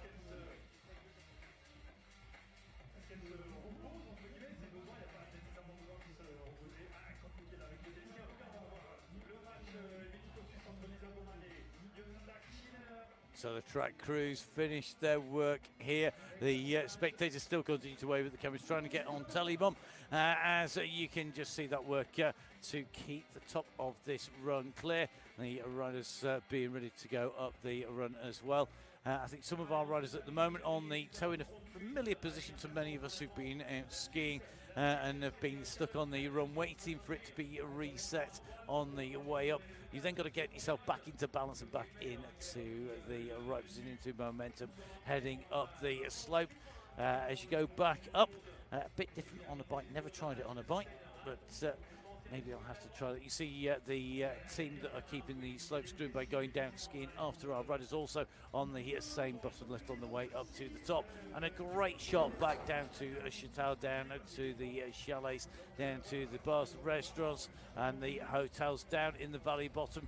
Runs lit up on the side of the valley across on the other side of the Alps here as the riders make their way up. They actually have to go quite a long way past our start gate. They go, come off at the left end, and then they drop themselves back down the slope into that start gate area where they're waiting for their next run. So don't forget, if you want all of the information on snowbike or on any mountain bike discipline, get yourselves onto the UCI's website. It's www.uci.org. Make sure you then hit the discipline tab at the top of the bar, and then hit mountain bike for the mountain bike discipline, and then you have lots of choices, because of course mountain biking covers a broad spectrum of riding, from marathon events to elimination to the snow bike, right the way through to downhill, of course. And whether you want mountain biking or any discipline, that's on the UCI website. That's www.uci.org. Don't forget, of course, that you can catch up with the latest news, previews and reviews of the racing on there if you are busy watching and Don't forget, make sure that you subscribe. Give these riders a follow. All these riders pretty much on Instagram, on Facebook, on social media. They rely on their sponsors to be able to race. Their sponsors rely on the feedback from you to keep on supporting. So please do make sure you follow your favourite riders. Give them your support. It doesn't cost you anything to give somebody a follow on social media, but it could be the difference between them getting that sponsor and not. So please do give us bit support. Of sneaky practice going in there. Love it. Yep, making sure you've got that bike handling down. And come on, it just looks immense fun. Absolutely immense fun. My attempts on snow did not look like that. They usually ended in a somersault. In fact, I think my least fond memory of mountain biking is actually in the Yorkshire Dales in about 1990 on my mountain bike, coming down a track that was basically covered in ice, snow coming in. We were ill-equipped. You didn't have the equipment you have now. Every gear cable, brake cable froze. We stopped by ploughing ourselves literally into the big snow drifts. We were freezing cold. There was none of this waterproof stuff. We got down to the bottom, pretty hypothermic. But I'll tell you something, I've remembered it because it's one of those memories. Our riders, I hope, aren't that cold here today. Well, they're trying to stay warm in the start pen before they take to any mechanism to stay warm. Really, really good. And I have to say, there is absolutely nothing better than fresh snow. Oh, I don't know. I like a sunny dirt track and on a big descent. Well, our riders now in the start pen for run number 2. First up, we have Lisa Baumann from Switzerland against Yolanda Kiener from Switzerland as well. Now, run number 1 went Baumann's way, so Kiener is going to have a half a second deficit on the start. Baumann, the defending champion on the blue gate, on the blue run. Kiener, the challenger at the moment with that deficit, that half second deficit that Emma just mentioned. That is the time she has to make up. The gates time to open and programmed in the centre. Looks like the riders ready in the gates. It's our women's elite dual slalom. Kiener versus Baumann, the first of our heats to go. Then Hoagie as such, Potton Fail, Dunn and Clavel heats 1, 2, 3 and 4.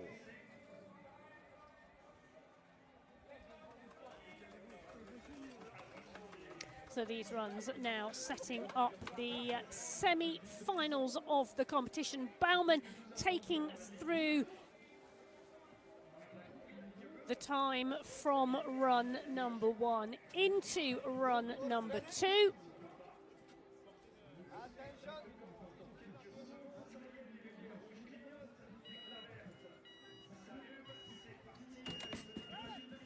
So a real study of concentration. Baumann out of the gate on the blue run here. Baumann on blue, Kiener on red at the moment. Baumann, though, keeping the pressure on, keeping accelerating on, really looking intent on that back crouch low, steering into those corners, focused on the turn ahead, opening that gap. It is extended, kind of throwing everything at this. That back wheel sliding out, almost slipping the last gate. 1.92 seconds the gap.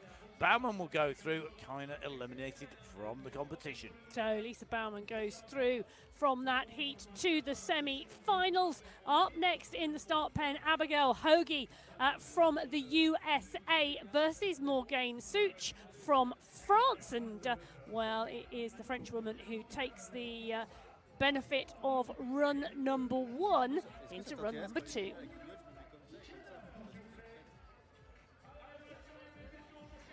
Such on the blue run, Hoagie on the red run. Hoagie with time to make up.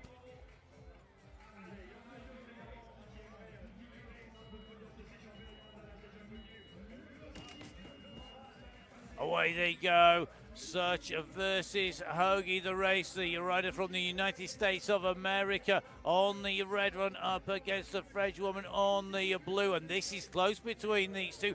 Hoagie came good in her second run last time round. Can she do the same here? Such at the moment, though, has opened a gap and a mistake from Hoagie. Hoagie overcooks it coming into the turn on the exit. She comes down. That hands it across the search. You cannot say that Hoagie didn't throw everything out there. She went full 100% commitment. It cost her time going side on into the gate, coming off on the turn, back out again. I think that's marks on the descent down. Hoagie on the floor, out of the competition. Let's take another look at this again. Hoagie in the colours of the United States of America comes diving down. She goes sideways into the gate. She corrects it, but then loses the race line, goes into the rough stuff at the side, enough to take it out of competition. Well, she does indeed, but back in the start pen, it's Zoe Fail from France versus Michaela Parton from Great Britain. Fail having the advantage from round one. Parton needs to make less mistakes. Fail needs to just keep doing what she does best. So you can see that time difference in those gates. Parton with a quick start out of the gate here is back in touch. In fact, she's slightly ahead here. She's really going loosely at this. She's thrown it across. She's thrown the bike into the corners. She knows she needs to carry maximum speed down. Fail has slipped a gate. Now a mistake by Parton. Parton on the limit. She loses the momentum. She loses the drive. Fail, despite that mistake, goes through. Parton 2.32 seconds down. She kept the pressure on the French woman into those lower slopes. She forced a mistake. Fail will not be able to make those mistakes if she makes it to the final. Well, she won't, but she does indeed progress to the semi-finals, and she is happy about that. Well, the final heat in this women's quarter-final, Julie Darnett from France versus Vicky Clavel, and it's Clavel who holds the advantage from run one. Clavel having a run on her own, coming in because of that medal in the Super G. Away she goes. This run is going to be critical. You can just see Darnett trying to stay in touch at the moment. Darnett in the red run at the moment, coming down through here. Clavel on the blue run. Clavel made the ground up, looking to open up the gap here. Darnett on a good run here though in the red here. And I tell you something, Darnett is going to overturn this. Darnett comes to the line. Darnett is going to go through. Clavel did not have it when it counted there. That is Clavel out.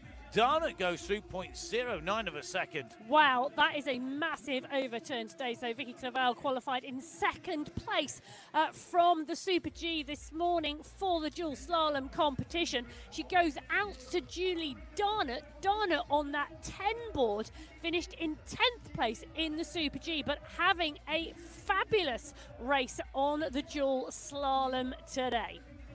So the women's elite dual slalom quarter-final results in front of you. Baumann wins heat 1, Such wins heat 2, Fail wins heat 3, Darnett wins heat 4.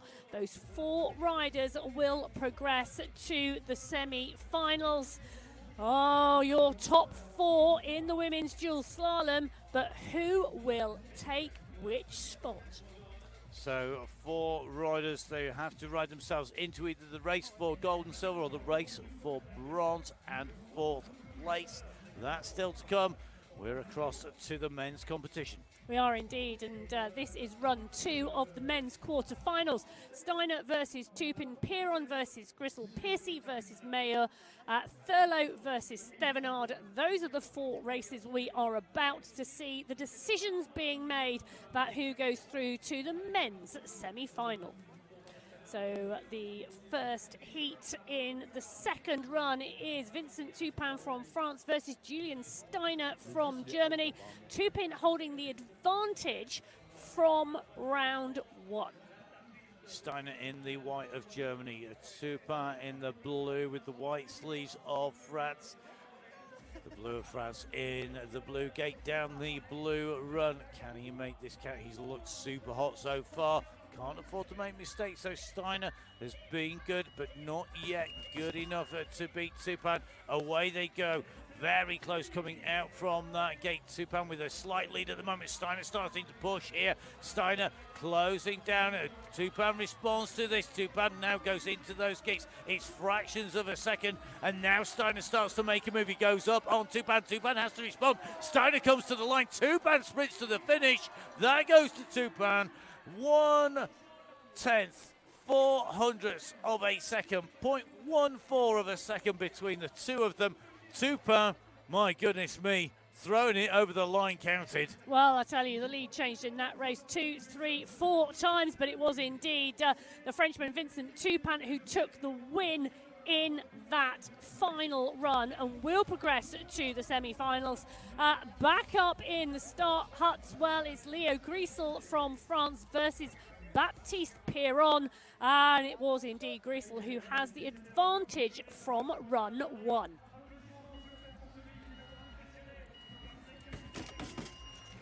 So Grisel goes clear first up from that gate with that half second in his advantage to his benefit. But you can see the push is coming here from Piron. Baptiste Piron pushes it. I think he's pushed it too far. He has. He's missed the gate. It's game over here. It is going to be a Grisel who goes through. He holds that lead in and over the line. Well, 0.9 of a second, but we're going to see that being a DQ, I suspect, because he missed the gate on the way down. Big mistake there by Piron as he came down. He was pushing, he was keeping the pressure on here, and then he set this up, just coming down the left-hand turn. You could just see foot out, scrapes his way down that slope. Not to be today. Grisel going through. Tupin and Grisel, the first two riders through from our quarterfinals to our semi-finals. Well, Jack Piercy from Great Britain versus Kevin Meilleur from France is the next heat. This is run number 2, and the advantage from run 1 going to Meilleur. 0.35 of a second, next to nothing, blink of an eye. Piercy needs to overturn that. He can't blink from here to the bottom. He's got to stay focused on the way down. Piercy looking good at the moment, and I think he's got a fractional gap. He has, as we take this great shot. Piercy makes a mistake. He does a full 360 on that error. He's laid out on the floor. He'll be fine, but he won't be happy about coming out of that run. Meilleur was in trouble. He was behind. Piercy had him on the ropes, but Piercy made that mistake. He hit the deck. That was it. Game over. Hands the qualification. Let's take another look at this. Piercy coming down here. You can just see it go sideways. He throws the bike back across just too hard, losing the race line. The initial mistake compounds. He's out. Well, he is indeed, but last run here now in this quarterfinals. It's Luca Thurlow from Great Britain versus Pierre Thevenard from France. Well, actually, do you know what? It isn't, because Thurlow is not starting. So Pierre Thevenard from France has to complete the run to progress.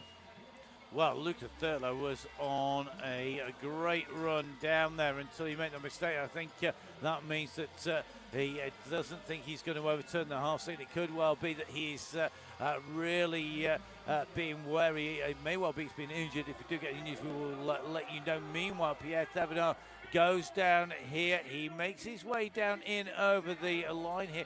Thevenard comes down. That looked like, well, should we say conserving energy from Thevenard rather than half-hearted? Wow. The riders in the men's quarterfinals now complete. The results coming up on your screen now. So Vincent Tupin from Heat 1 progresses from France. In fact, all 4 riders progressing are indeed French. Leo Grisel from Heat 2, Kevin Meilleur from Heat 3, and Pierre Thevenard from Heat 4. It's going to be an all-French podium again in the men's dual slalom, like it was in the Super G this morning. And in the women's competition, we're going to go into our semi-finals with 3 French women, Morgane Such, Zoe Fayol and Julie Donut, the riders that have to be beaten by Lisa Baumann. But Lisa Baumann, on form, flying in the Super G, came through to take that championship win. She's great when it comes to the dual slalom, as well as proven by a win last year. You can see the start list. Remember, this is to decide whether you're racing for gold and silver or whether you're racing for bronze or 4th place. Well, so up first in the start pen will be Lisa Baumann versus Morgane Such from France. So first and second, this was the final. These two competitors in 2024. They have raced each other before. Baumann coming out on top that time. Can't wait to see this. So we have Baumann versus Such. Baumann in the red gate for Switzerland, matching that red with the white cross on it, the national colours. The blue of France in the blue gate, down the blue run, Morgan Such. At the moment, nothing to separate these riders. Where will this go? The first run of this, the first of our semi-finals. So away they go. Baumann with a great start out from that gate. So she maybe not getting such a good start. Can she pick up the pace? Can she get Baumann back? Baumann really carving through that section. You can see the deep rut being formed by the wheels on that section. And Baumann at the moment, well, she's a full gate clear at the moment from Such. Baumann looking like this is hers for the taking. Surely she was imperious in her previous runs. And at the moment, that is a big impact.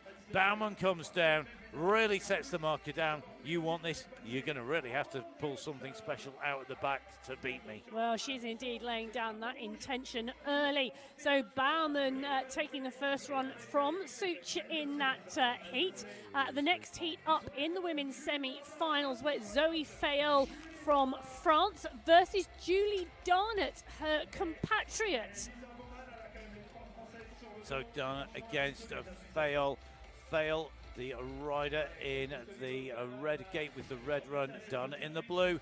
As they come down on the slopes, Fayolle needs to do what she does best and ride this from the gun. That's what she's doing. Darnett is going to need to pull something special out to battle against Fayolle, and at the moment Fayolle, well, it's hers for the taking. Left, right, left, nailing these. Goes a little bit wide there, Fayolle, a little bit of a mistake. She's got the time to allow her to do that with ease at the moment as she goes through 0.5 at the time allocated, the maximum allowed 0.5 of a second between Fayolle and Darnett.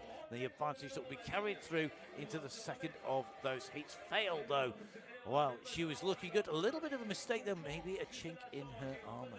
Well, we're going to have to see and wait for run number 2 in those women's semi-finals to see who progresses to the main final and the minor final. But Baumann taking the advantage from run 1 in heat 1, and Fayolle taking the advantage in heat 2.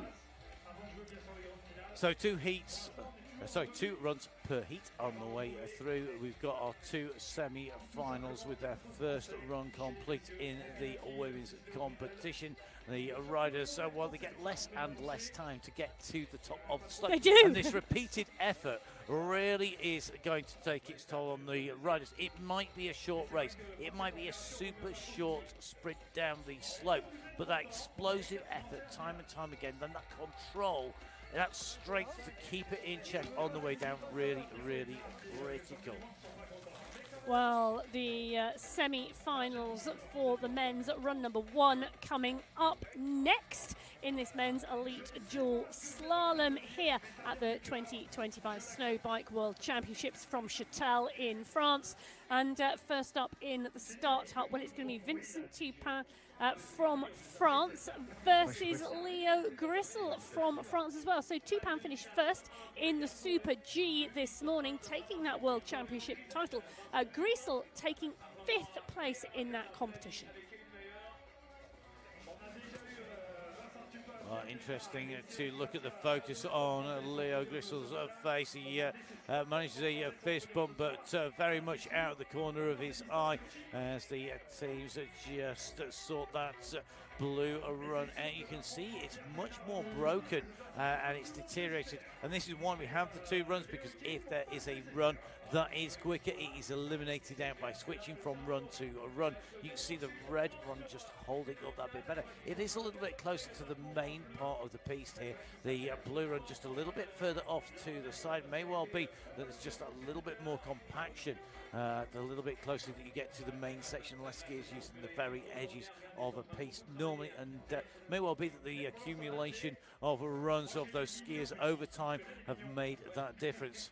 Well, the coach going on at the moment, on to our runners in the semi-finals. Let's see how these riders get on. The next riders for the next heat also appearing. They're going to make their way around as fast as they can. It's going to be time to go racing very, very shortly. It looks like the work at the top of the slope is complete. There we go. Start lists are up. So heat number 1, Châtel from France versus Grissel from France. Heat number 2, Thevenard from France versus Meyer. From France. Yes. It's almost unnecessary at this point. Well, the riders in the start huts waiting for the green lights. Can Châtel remain on top? Can Grissel take the advantage from run 1 into run 2? Only time is going to tell.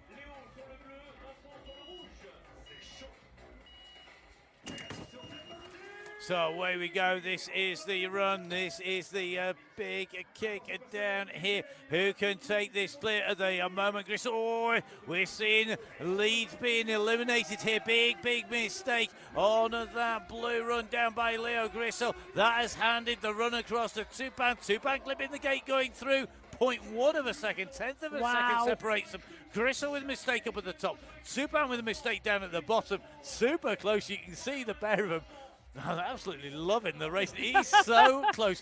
They look like they could just go out and do this day in, day out. Let's watch this finish here. Super close. And Châtel had it handed a little bit too by the higher mistake there, but then he hit the gate, clipped the gate, just slowed him down enough. Châtel from Grissel, what a race. 0.1 of a second going from first run to second run. Well, it is indeed. Now in the start pen, no, it's Kevin Meyer versus Pierre Thevenard. This is run number 1 in the second heat of the semi-final. Second semi-final away. Meyer riding on the blue run. Thevenard riding on the red run at the moment. And at the moment, it is Thevenard with that gap that has opened. It is not insurmountable. We've seen mistakes as the pressure has mounted on these riders. The further through they go. But at the moment, Thevenard with a clean run down. Meyer with no answer that time round. 0.5 the gap that will go onwards. More clear cut that time and a cleaner run from both riders, but Thevenard carrying the greater speed in and through. So that is the last of our men's semi-finals number 1 run. We have their second run still to go, but before that we will be heading across to the women's semi-final final run. You can see the results on your screen now for the first run of the men's. You can indeed, and Vincent Châtel from France taking the win in heat number 1 on run 1. Pierre Thevenard taking the win in heat number 2. Now it was Thevenard from Tupin, gold and silver in 2024. We're going to have to see who takes the top spot this year, but we're going back up to the start pens for the second run of the women's semi-final. So the first heat we are going to see is Morgane Such from France versus Lisa Baumann from Switzerland. Baumann has the advantage from run 1. So 2 semi-finals, 2 more runs down here to see who's going to be racing for gold and silver, who will be racing for bronze and 4th place. Baumann versus Such. Baumann would love to be in that final, so would Such. Baumann has the advantage.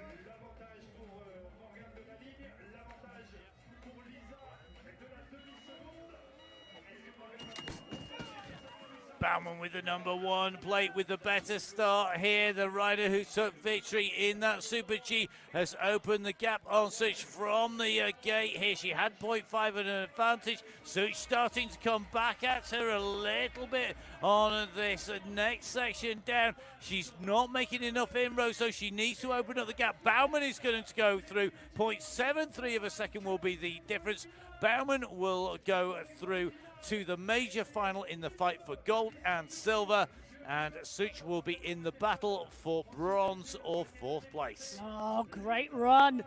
fabulous second run in this women's semi-finals from Baumann and Such. Close racing. Okay, the next heat up in the semi-finals, it's Zoe Fail versus Julie Darnett. Fail carrying the advantage into this second run.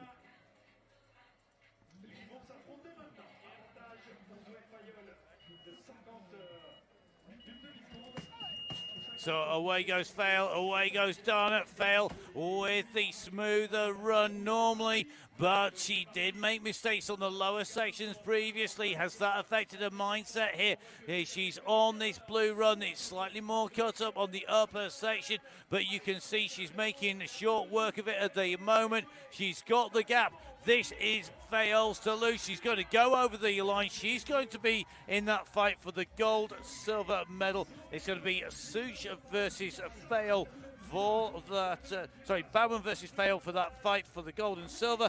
And the bronze and fourth place will be the battle between Such and Darnett. It will do indeed. The women's semi-finals now complete. The men's are up next. We will get a quick look at the results of the women's semi-finals. So Morgane Such goes through to the small final. Baumann goes through to the big final for that gold and silver runoff. Julie Darnett goes through to the small final for the battle for bronze with Morgane Such. And Zoe Fail heads up against Lisa Baumann for gold and silver. So those are the riders battling for the relevant colours of medals for those positions in the women's competition. The men's second run of the semi-finals to come. We can see on your screens that the gap is far less in heat one in the first of our semi-finals than it is in the second of our semi-finals, where that gap was more decisive. Yeah, so Grisel versus Tupin the first run up, followed by Meyer and Thevenard, but getting ready in that start pen right now. Vincent Tupin and Leo Grisel.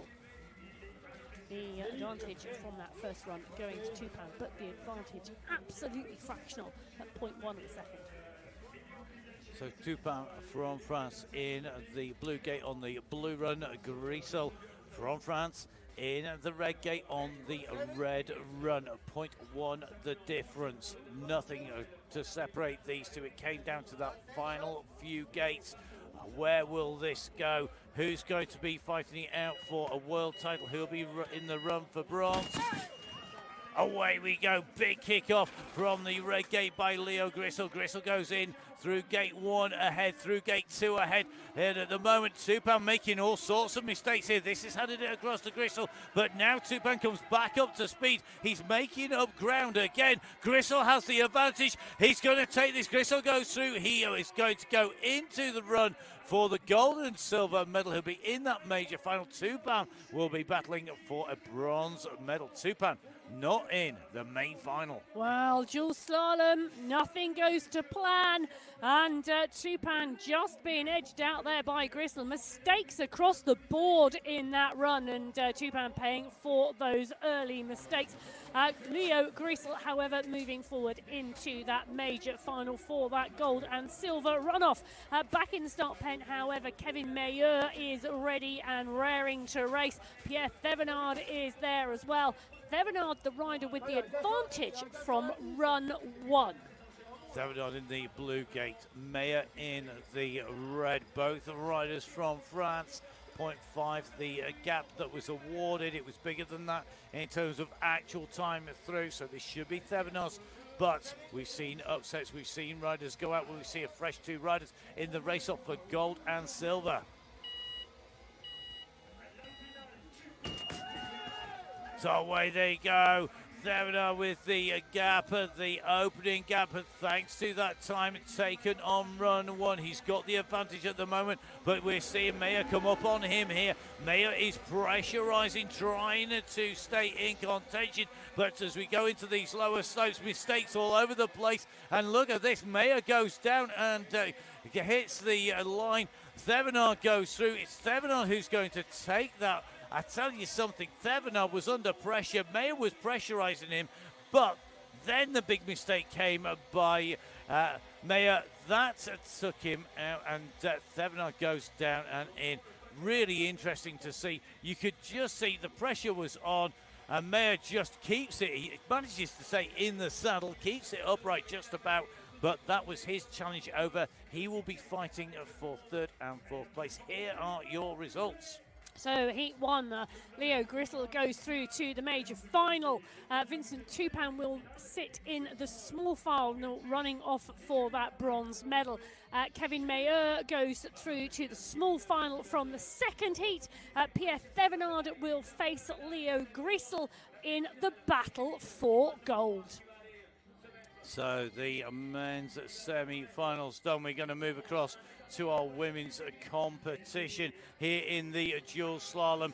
We have got the race for bronze, then the race for gold. 2 runs apiece. Remember, it's going to be down to these 2 runs to decide who will take away third place, who will take away bronze, and who will be taking away fourth place. Well, the battle for bronze between Morgane Such and Julie Darnot, both riders from France, compatriots in the start pen lining up. They've already wished each other well before those green lights go. So time for the rivalry to recommence to see who is going to take away a medal here today. Such at the moment in the red run, Darnot in the blue run. The course clean, ready to go. The riders are readied. Those lights, remember, will flash green when those gates drop.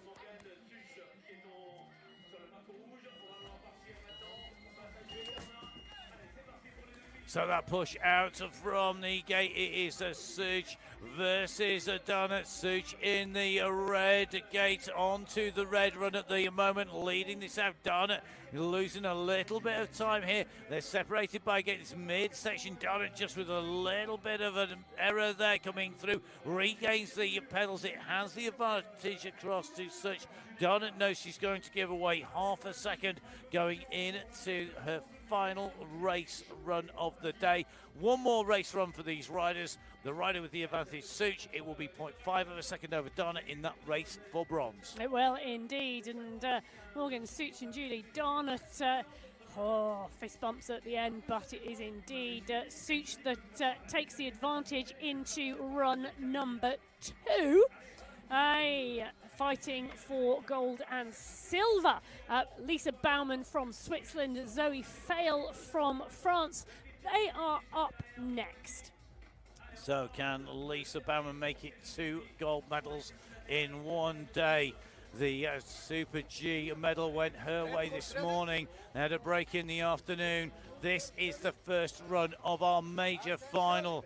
Lisa Baumann in the red of Switzerland, in the red gate with the red run. Zoe Fail of France in the blue of France, in the blue gate, and gets the slower start out. Baumann with the advantage. Fail with ground to make up. Baumann has to keep this smooth. She can't afford to make any mistakes. Fail can afford to lose very little time here as they go into their next run, but it's Fail with the pressure on. Baumann continues to open the gap here. Can anything stop Baumann? It's going to take something big from Zoe Fail next time around. One more run to go, and at the moment, Baumann looking unstoppable. Well, she is indeed, and Lisa Baumann taking the win in run 1 for that gold medal competition in the women's race. Now, she'll go in with the advantage over Fail in run 2. We are going to swiftly switch back to the men's race, and we are going to be up for that start list. This is going to be the battle for the bronze medal, and it's Vincent Tupan versus Kevin Mayer. Tupan v. Mayer. All our riders in our bronze and fourth place runoff, and in our gold and silver runoff in the men's competition from France. In the red corner, it is Vincent Tupan. In the blue corner, it is Kevin Mayer. Or should that be in the red gate and the blue gate, and on the red run and the blue run. Well, it won't be fisticuffs at dawn. Queensberry rules definitely don't apply here. This is about getting over the line first. Time for our riders to hit the slopes. Run number one of the final run down here. Away we go.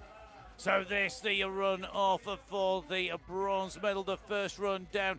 Châtel in the red run, currently looking good. Meyer in the blue, just trying to pick up speed at the moment, though.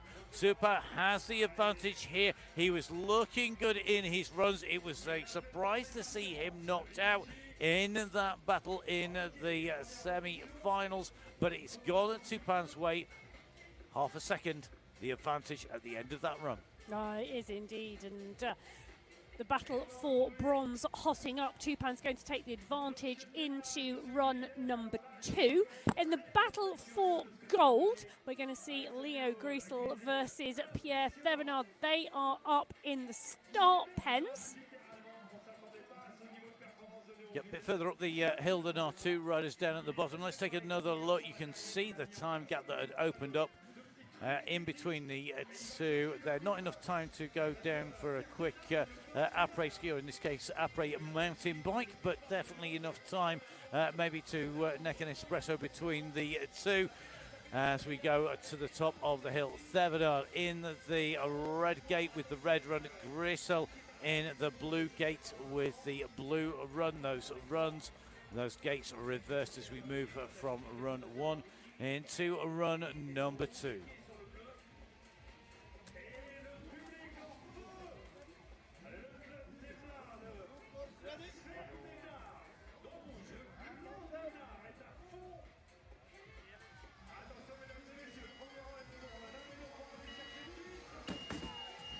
Well, the spectators are holding up their balls. They know who their favourites are. This is the first of the runs in the battle for gold and silver here. The 2025 UCI mountain bike dual slalom in the men's competition. And at the moment, the gap has opened, and it's Leo Grissel who has opened up a big deficit to overcome, because Thevenard goes through. He opens the gap, the deficit.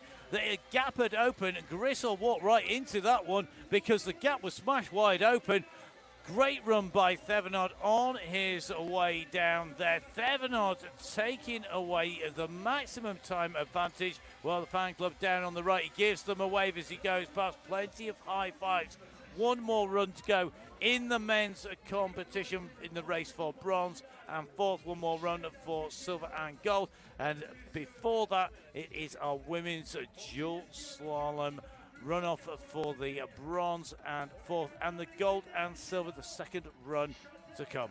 This is it. The riders in the start pens at the moment are the two riders in the race for bronze. Julie Darnat, Morgane Such. Such holding the advantage from run 1 into run 2. But it is just an advantage at the start. It's what happens at the finish line that counts.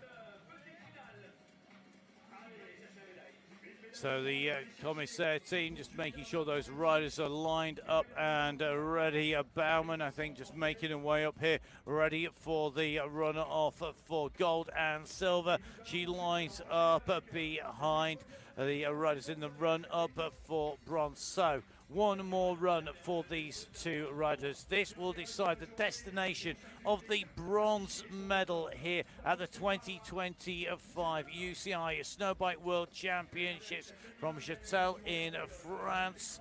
This, the dual slalom, the women's competition. Such with the advantage from Darnat.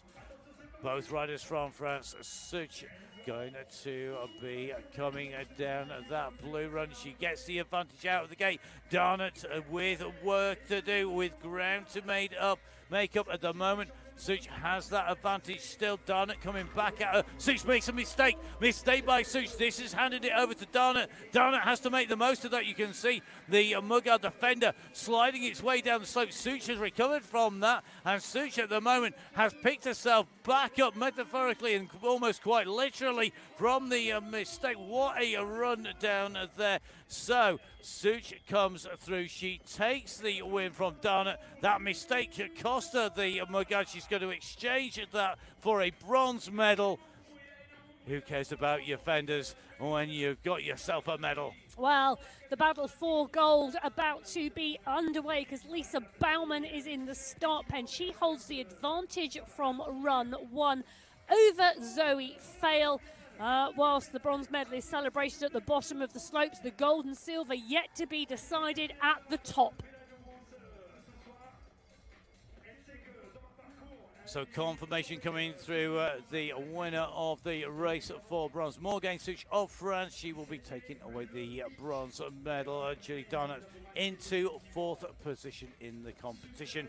It's now time. One more run to go in the women's competition here in the dual slalom at the 2025 UCI Snowbike World Championships. Zoe Fail goes with the pink helmet in the red gate, the white helmet in the blue gate. That is Lisa Baumann. Baumann has looked unbeatable. Can Fail overturn that half a second deficit carried forward from the first run?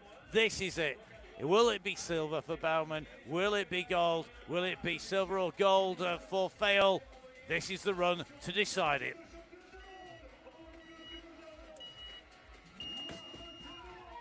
So away they go, the advantage with Baumann. Baumann putting in those quick pedal strokes at the top. Fail smoother through those upper sections. She's keeping her feet on the pedals. We're seeing Baumann with her feet out at the moment, really making sure that she's carrying that speed, pushing the centre of gravity in. Baumann with the lead. This is now going to take a mistake from Baumann. Baumann takes the win. Fail hits the deck. The gold medal goes to Baumann, and you can see Fail sliding her way across the line there. She will take away the silver medal, leaving the bike on the slope. The gold medalist, no doubting it. It is 2 golds today for Baumann, and it's dual slalom victory 2 years in a row. Fabulous racing from Lisa Baumann from Switzerland to take the gold medal in the dual slalom, to join the gold medal in the Super G earlier on this morning. She's absolutely dominated the women's competition here at the 2025 Snowbike World Championships in Châtel. There we go. The results are confirmed. Lisa Baumann from Switzerland takes the gold medal at the women's dual slalom. So the gold medal to go to Lisa Baumann, the silver medal to Zoe Fail of France. The gold medal of Baumann will be centre stage. It is a replication of the national colours of the Super G with 2 French women on the podium, but the rider centre stage will be Baumann from Switzerland. And despite the best Superman efforts of Zoe Fail on the way down, it was not to be today. Okay, across from the women's competition over to the men's. Yeah, so the second runs of the finals competition to be decided in the men's race. So for bronze, first up we've got Vincent Tupin and Kevin Mayer. The advantage going to Tupin from run 1. And that is going to be an advantage at the start. Will it be an advantage at the finish? Well, shortly we will find out the destination of that bronze medal. Mayer with the red run here. Tupin with the blue. Tupin with the advantage. Will he be able to make that blue run work in his favour? Can Mayer do anything about Vincent Tupin? This is going to be really close. Tupin was eliminated out of the race for the championship title and is in this race. He would love to take away a medal here today. I think that was the least of his expectations. Mayer will look to deprive him across on the other gate here in that red gate. Away they go. The gates drop. This the run for the bronze medal for 4th place. Tupin leading out at the moment. He's on that blue run, but Mayer is coming back at him on the red run here. This could be close. The lower sections here will be critical, and it's Tupin who's holding it together better. He's keeping that run tight. He's going to take it away. Puts it on the back wheel. It is going to be Vincent Tupin of France who takes the bronze medal. Kevin Mayer of France will take 4th place. Tupin, not many mistakes today. Just maybe not quite the pace to get himself up in the final, coming up against just the quicker riders but he's going to take away a bronze medal here. Well, taking away the bronze medal in the dual slalom, Vincent Tupan to match the gold medal he took in the Super G earlier on today. Well, who's going to take the gold in the dual slalom? This is the race that is going to decide it. We've got Leo Grissel versus Pierre Thevenard. Thevenard has the advantage from the first run. So with our riders in the gate ready for the run off to see who will take silver and who will take bronze. Just confirmation there of Tupan's bronze medal. Up in the start gate, Grissel with the red run, the red gate. Thevenard with the blue run, the blue gate. It worked in favour on that blue run for Tupan. Will it work in favour for Thevenard this time around? Grissel has to make back 0.5 of a second. The pressure is on. One more run to a race. One more descent of the 500-metre course here in Châtel, in the Porte de Soleil, in the Haute-Savoie, in the Alps, in France. It's time to see the conclusion of the dual slalom men's race, the final run of the day.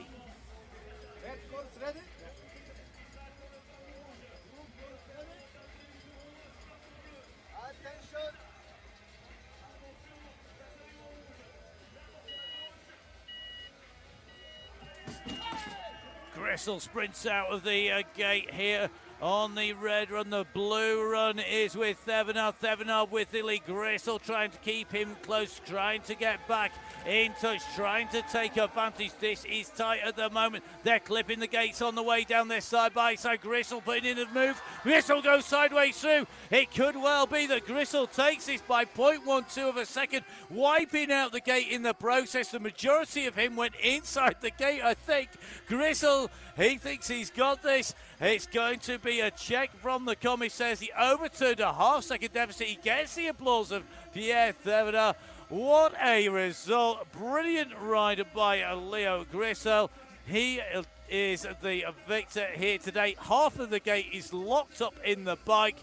And you know what? That is going to be going home as a souvenir. Take the win, take home the gate, take home the jersey and the gold medal. Well, the confirmation there that Leo Grissel overturned the half-second start deficit. You can see the finish over Pierre Thevenard to take the gold medal today in the men's dual slalom competition.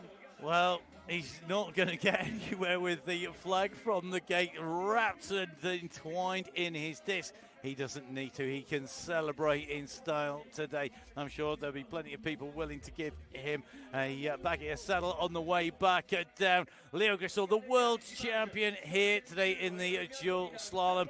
Great ride by him. He threw everything at that, as testified by wiping out the final gate.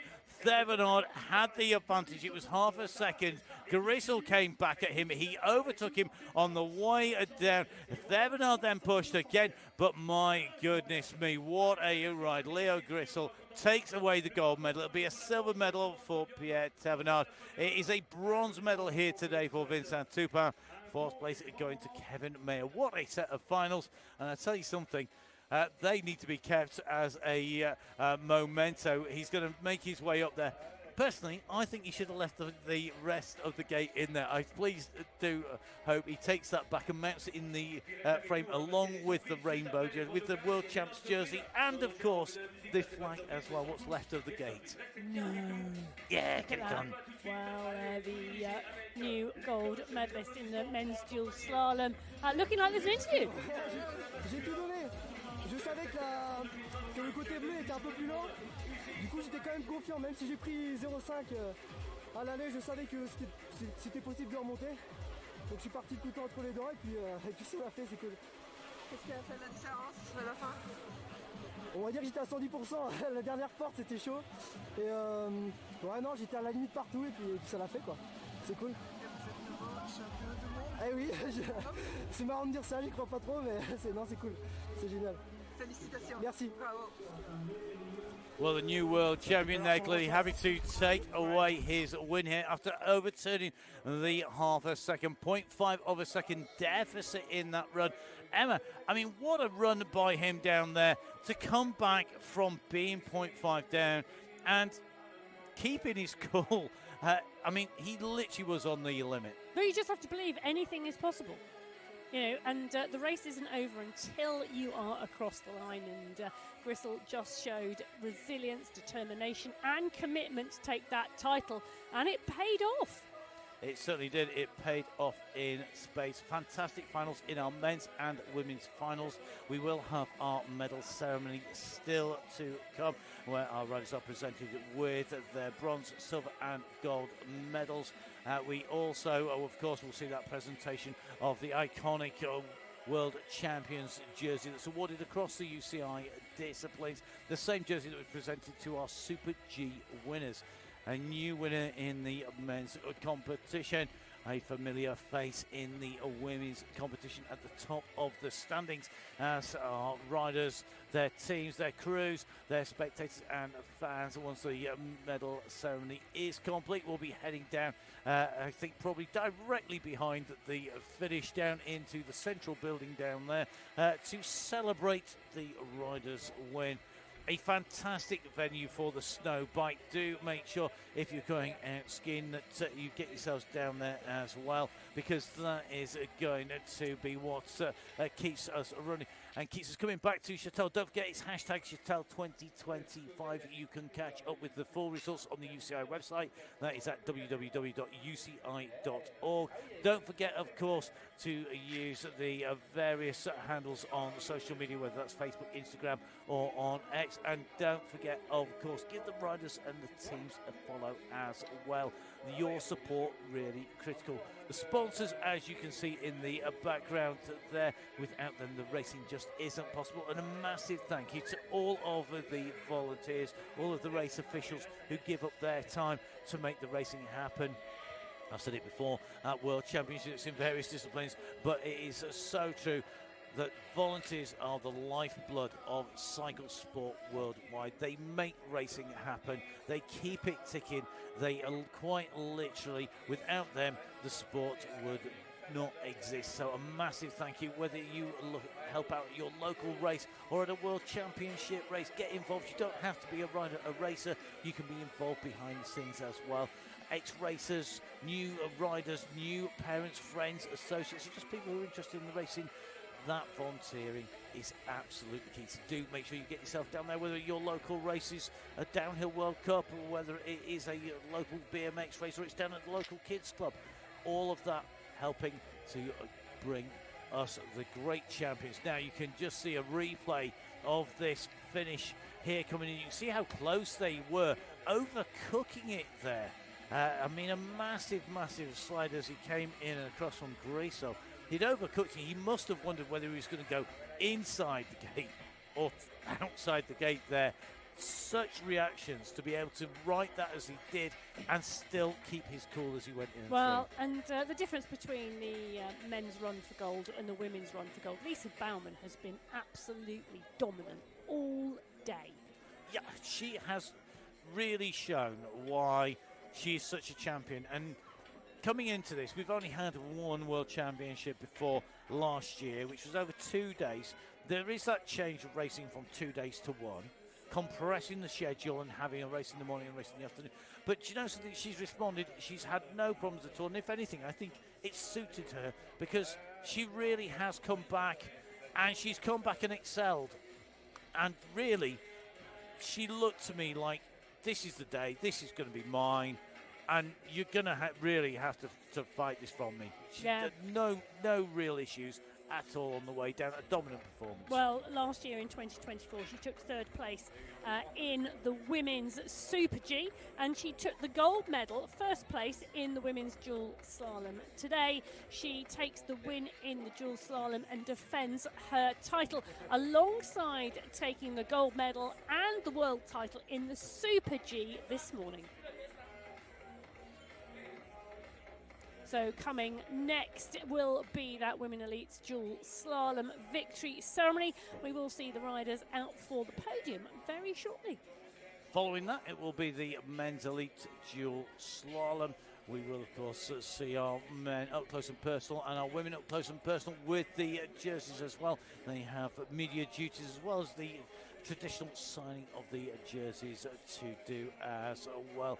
Before we round out our show here today, I hope you've really enjoyed the racing. I hope maybe if you're not necessarily an avid mountain biker, you maybe thought, you know what, I'm a great skier or snowboarder, I really fancy having a go at this. I really fancy having to go out on your local mountain bike. The skills that you hone on your local trails will stand you in good stead. Don't forget, of course, make sure that you keep yourself safe when you're out and riding. Really, really critical that you ensure that you keep yourself safe when you're riding.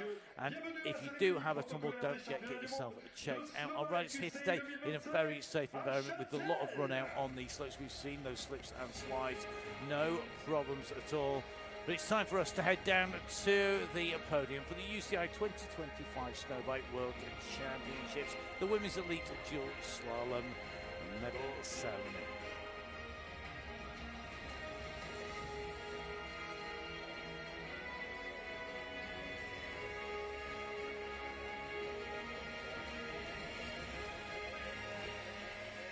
Our ceremony of the 2025 UCI Snowbike World Championship, cérémonie protocolaire des championnats du monde de snowbike UCI 2025 pour le Dual Slalom Dame Elite. In third place, winner of the bronze medal representing France. À la troisième place, vainqueur de la médaille de bronze représentant la France, Morgan Such. So Morgan Such presented with her bronze medal from our dual slalom. She fought for that medal. She'll take a step up on to the third place spot on the podium. In second place, winner of the silver medal representing France. Et à la deuxième place, vainqueur de la médaille d'argent représentant la France, Zoé Fayol. So Fayol with the silver. Nothing she could do today to stop the eventual winner, but a great result for her. Second place, second of the French riders on the podium. The gold medal representing Switzerland. Mesdames et messieurs, la championne du monde à la première place gagnant la médaille d'or représentant la Suisse, Lisa Bowman.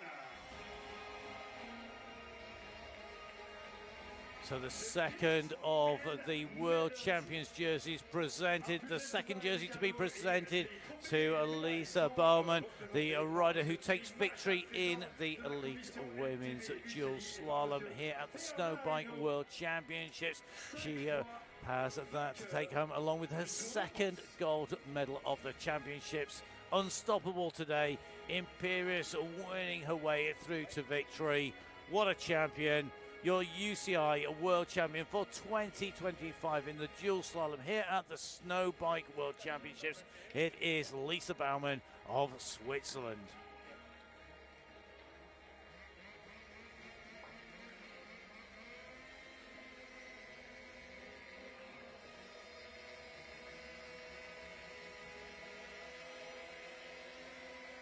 So the fantastic trophies are being presented here, and they'll be taking those home as well. They'll be taking pride of place. I hope they've got a big mantelpiece or trophy cabinet to keep those in.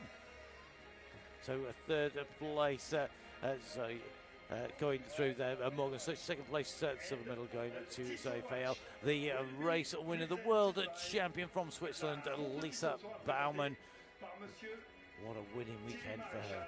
Président de la commission MTP à l'UCI.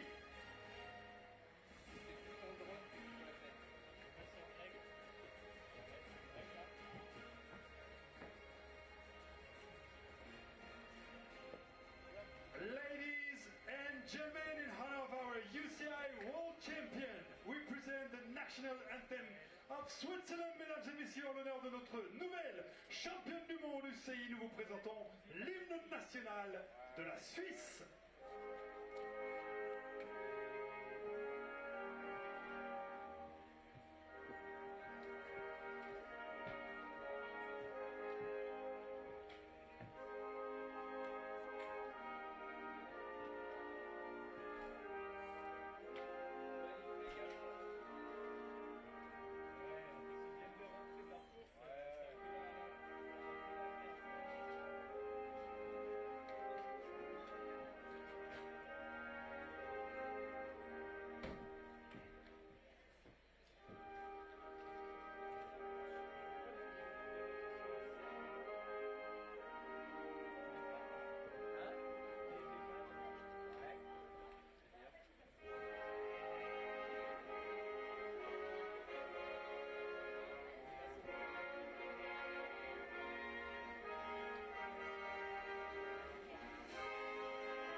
tiny applause for medalists, mesdames et messieurs. Merci d'applaudir encore une fois nos médaillés. Morgan Such, Zoé Fayol, Elisa Bowman.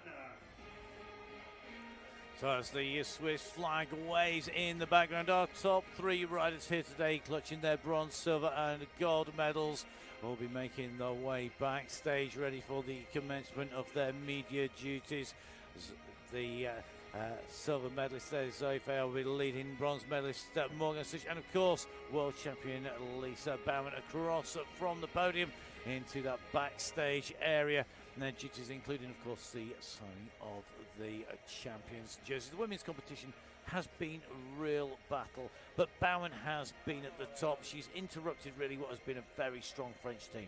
Yeah, it has, but I have to say, really great riding and racing today from the French rider Zoe Fayol, young rider, lots of talent really coming to the fore, and a bronze medal this morning in the Super G, a silver medal in the dual slalom for her. But you're right, Matt, Bowman just dominant all day. So we'll be moving across from our elite women's podiums to our men's podiums. That is the next set of riders we will see in our final podium presentations for the day here today. As we make our way in towards that, I want to say a massive thank you to everybody who's made the racing possible and for being able to bring you all of the action here today. Don't forget, of course, that the World Championships continue onwards throughout the year across all of those UCI disciplines. Those jerseys presented across each and every one of those, and lots more action to come. Now, it's only February. We're still really at the start of February, and we've got lots more different championships. So whatever flavour of cycling you're into, make sure you keep up with all of that action.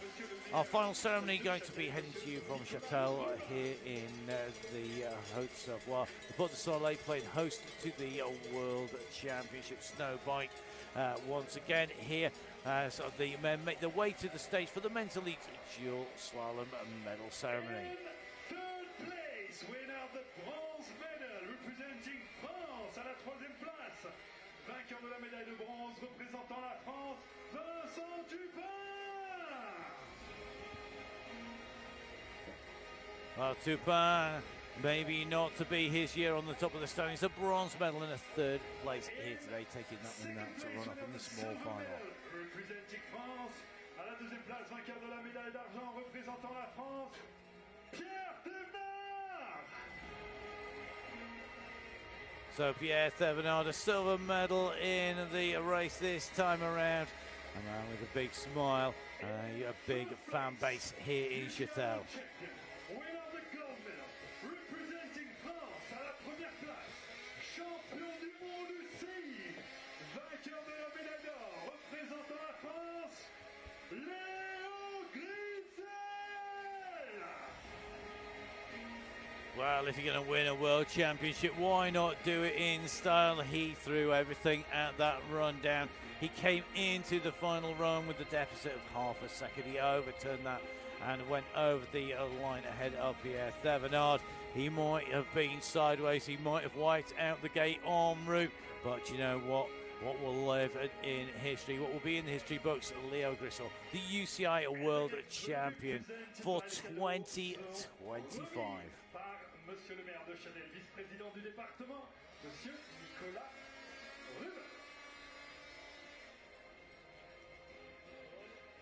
So the trophies for our gold, silver and bronze medalists handed out to the riders, and the handshakes as well. Your top three here today: a third place and a bronze medal for Vincent Dupin of France, a second place, a silver medal for Pierre Thévenard, top spot race win, gold medal and the iconic jersey for Léo Grisel, the world champion.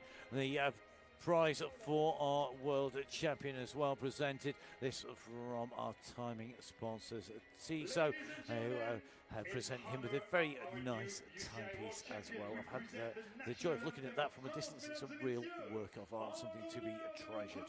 Champion du monde UCI, nous vous présentons l'hymne national de la France.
Oh, the crowd give their adulation, whether that's with their hands or with the chainsaws, traditional in mountain biking, to our podium riders here today. Vincent Toupin taking the bronze medal, Pierre Thévenot taking the silver medal, the gold medal, the World Champions jersey going to Leo Grisel, your dual slalom men's elite champion for 2025. Well, the fireworks are appropriate for our riders. There were certainly fireworks on the slopes today here in France, here in Châtel, home of the Snowbike World Championships in 2024 and now in 2025. The celebrations can start for our riders. The champions will be signing their iconic jerseys from Santini. And of course, then it will be, I'm sure, time for a bit of après bike before the riders get ready for their seasons coming up, whether that is in enduro, in mountain bike, downhill, whatever they're racing. Well, that's going to be coming up for them. We've had competitors of all ages from 17 to 60 plus. We've seen competitors racing who have won world titles at the Masters age group, and riders just starting out at the start of their careers. We've seen fans, young and old, enjoying the racing here today. The slopes lit up. You can hardly see anything to the side of our slopes here that have played host to the dual slalom, this fantastic flood lit course. A real spectacular finale of the day's racing out on the slopes here in the Haute-Savoie.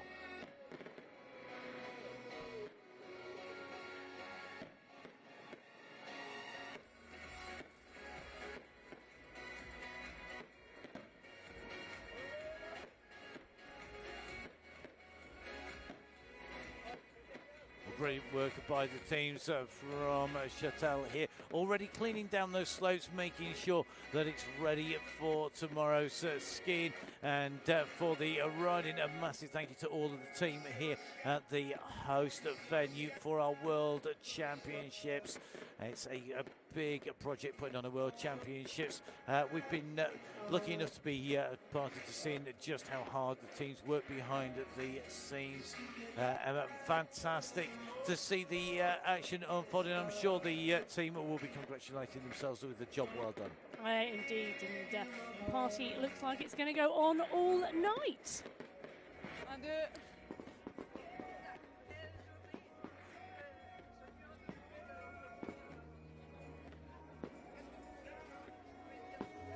Ouais, c'était juste incroyable cette journée et ce soir je finis en beauté. L'ambiance était superbe, franchement j'ai vraiment trop aimé le dual slalom ce soir, donc ouais, un grand merci à toutes les personnes qui étaient là et ouais, c'était génial ce soir. C'était vraiment au top, il n'y a personne qui pouvait vous suivre aujourd'hui. Ouais, je suis trop contente de ma performance aujourd'hui. Sur le vélo, je me suis sentie bien depuis le début jusqu'à la fin, donc c'est génial. Et en tout, qu'est-ce que votre ressentiment aujourd'hui par rapport à toute la compétition? J'ai pas compris. Votre ressentiment sentiment aujourd'hui par rapport de la course? Comment vous vous sentez aujourd'hui? Je me sens trop, je suis vraiment heureuse, je me sens bien et ouais, c'était une très belle journée. Félicitations, bravo. Well, a good day indeed for Lisa Baumann, twice world champion in one day and on amazing form at the moment. Certainly, I'm sure a day she will remember for the rest of her life as the fireworks continue to rain down over Châtel here in Haute-Savoie. The Port du Soleil playing host to our World Championships for 2025. Lots more great mountain biking action to come in World Cup downhill in the Enduro.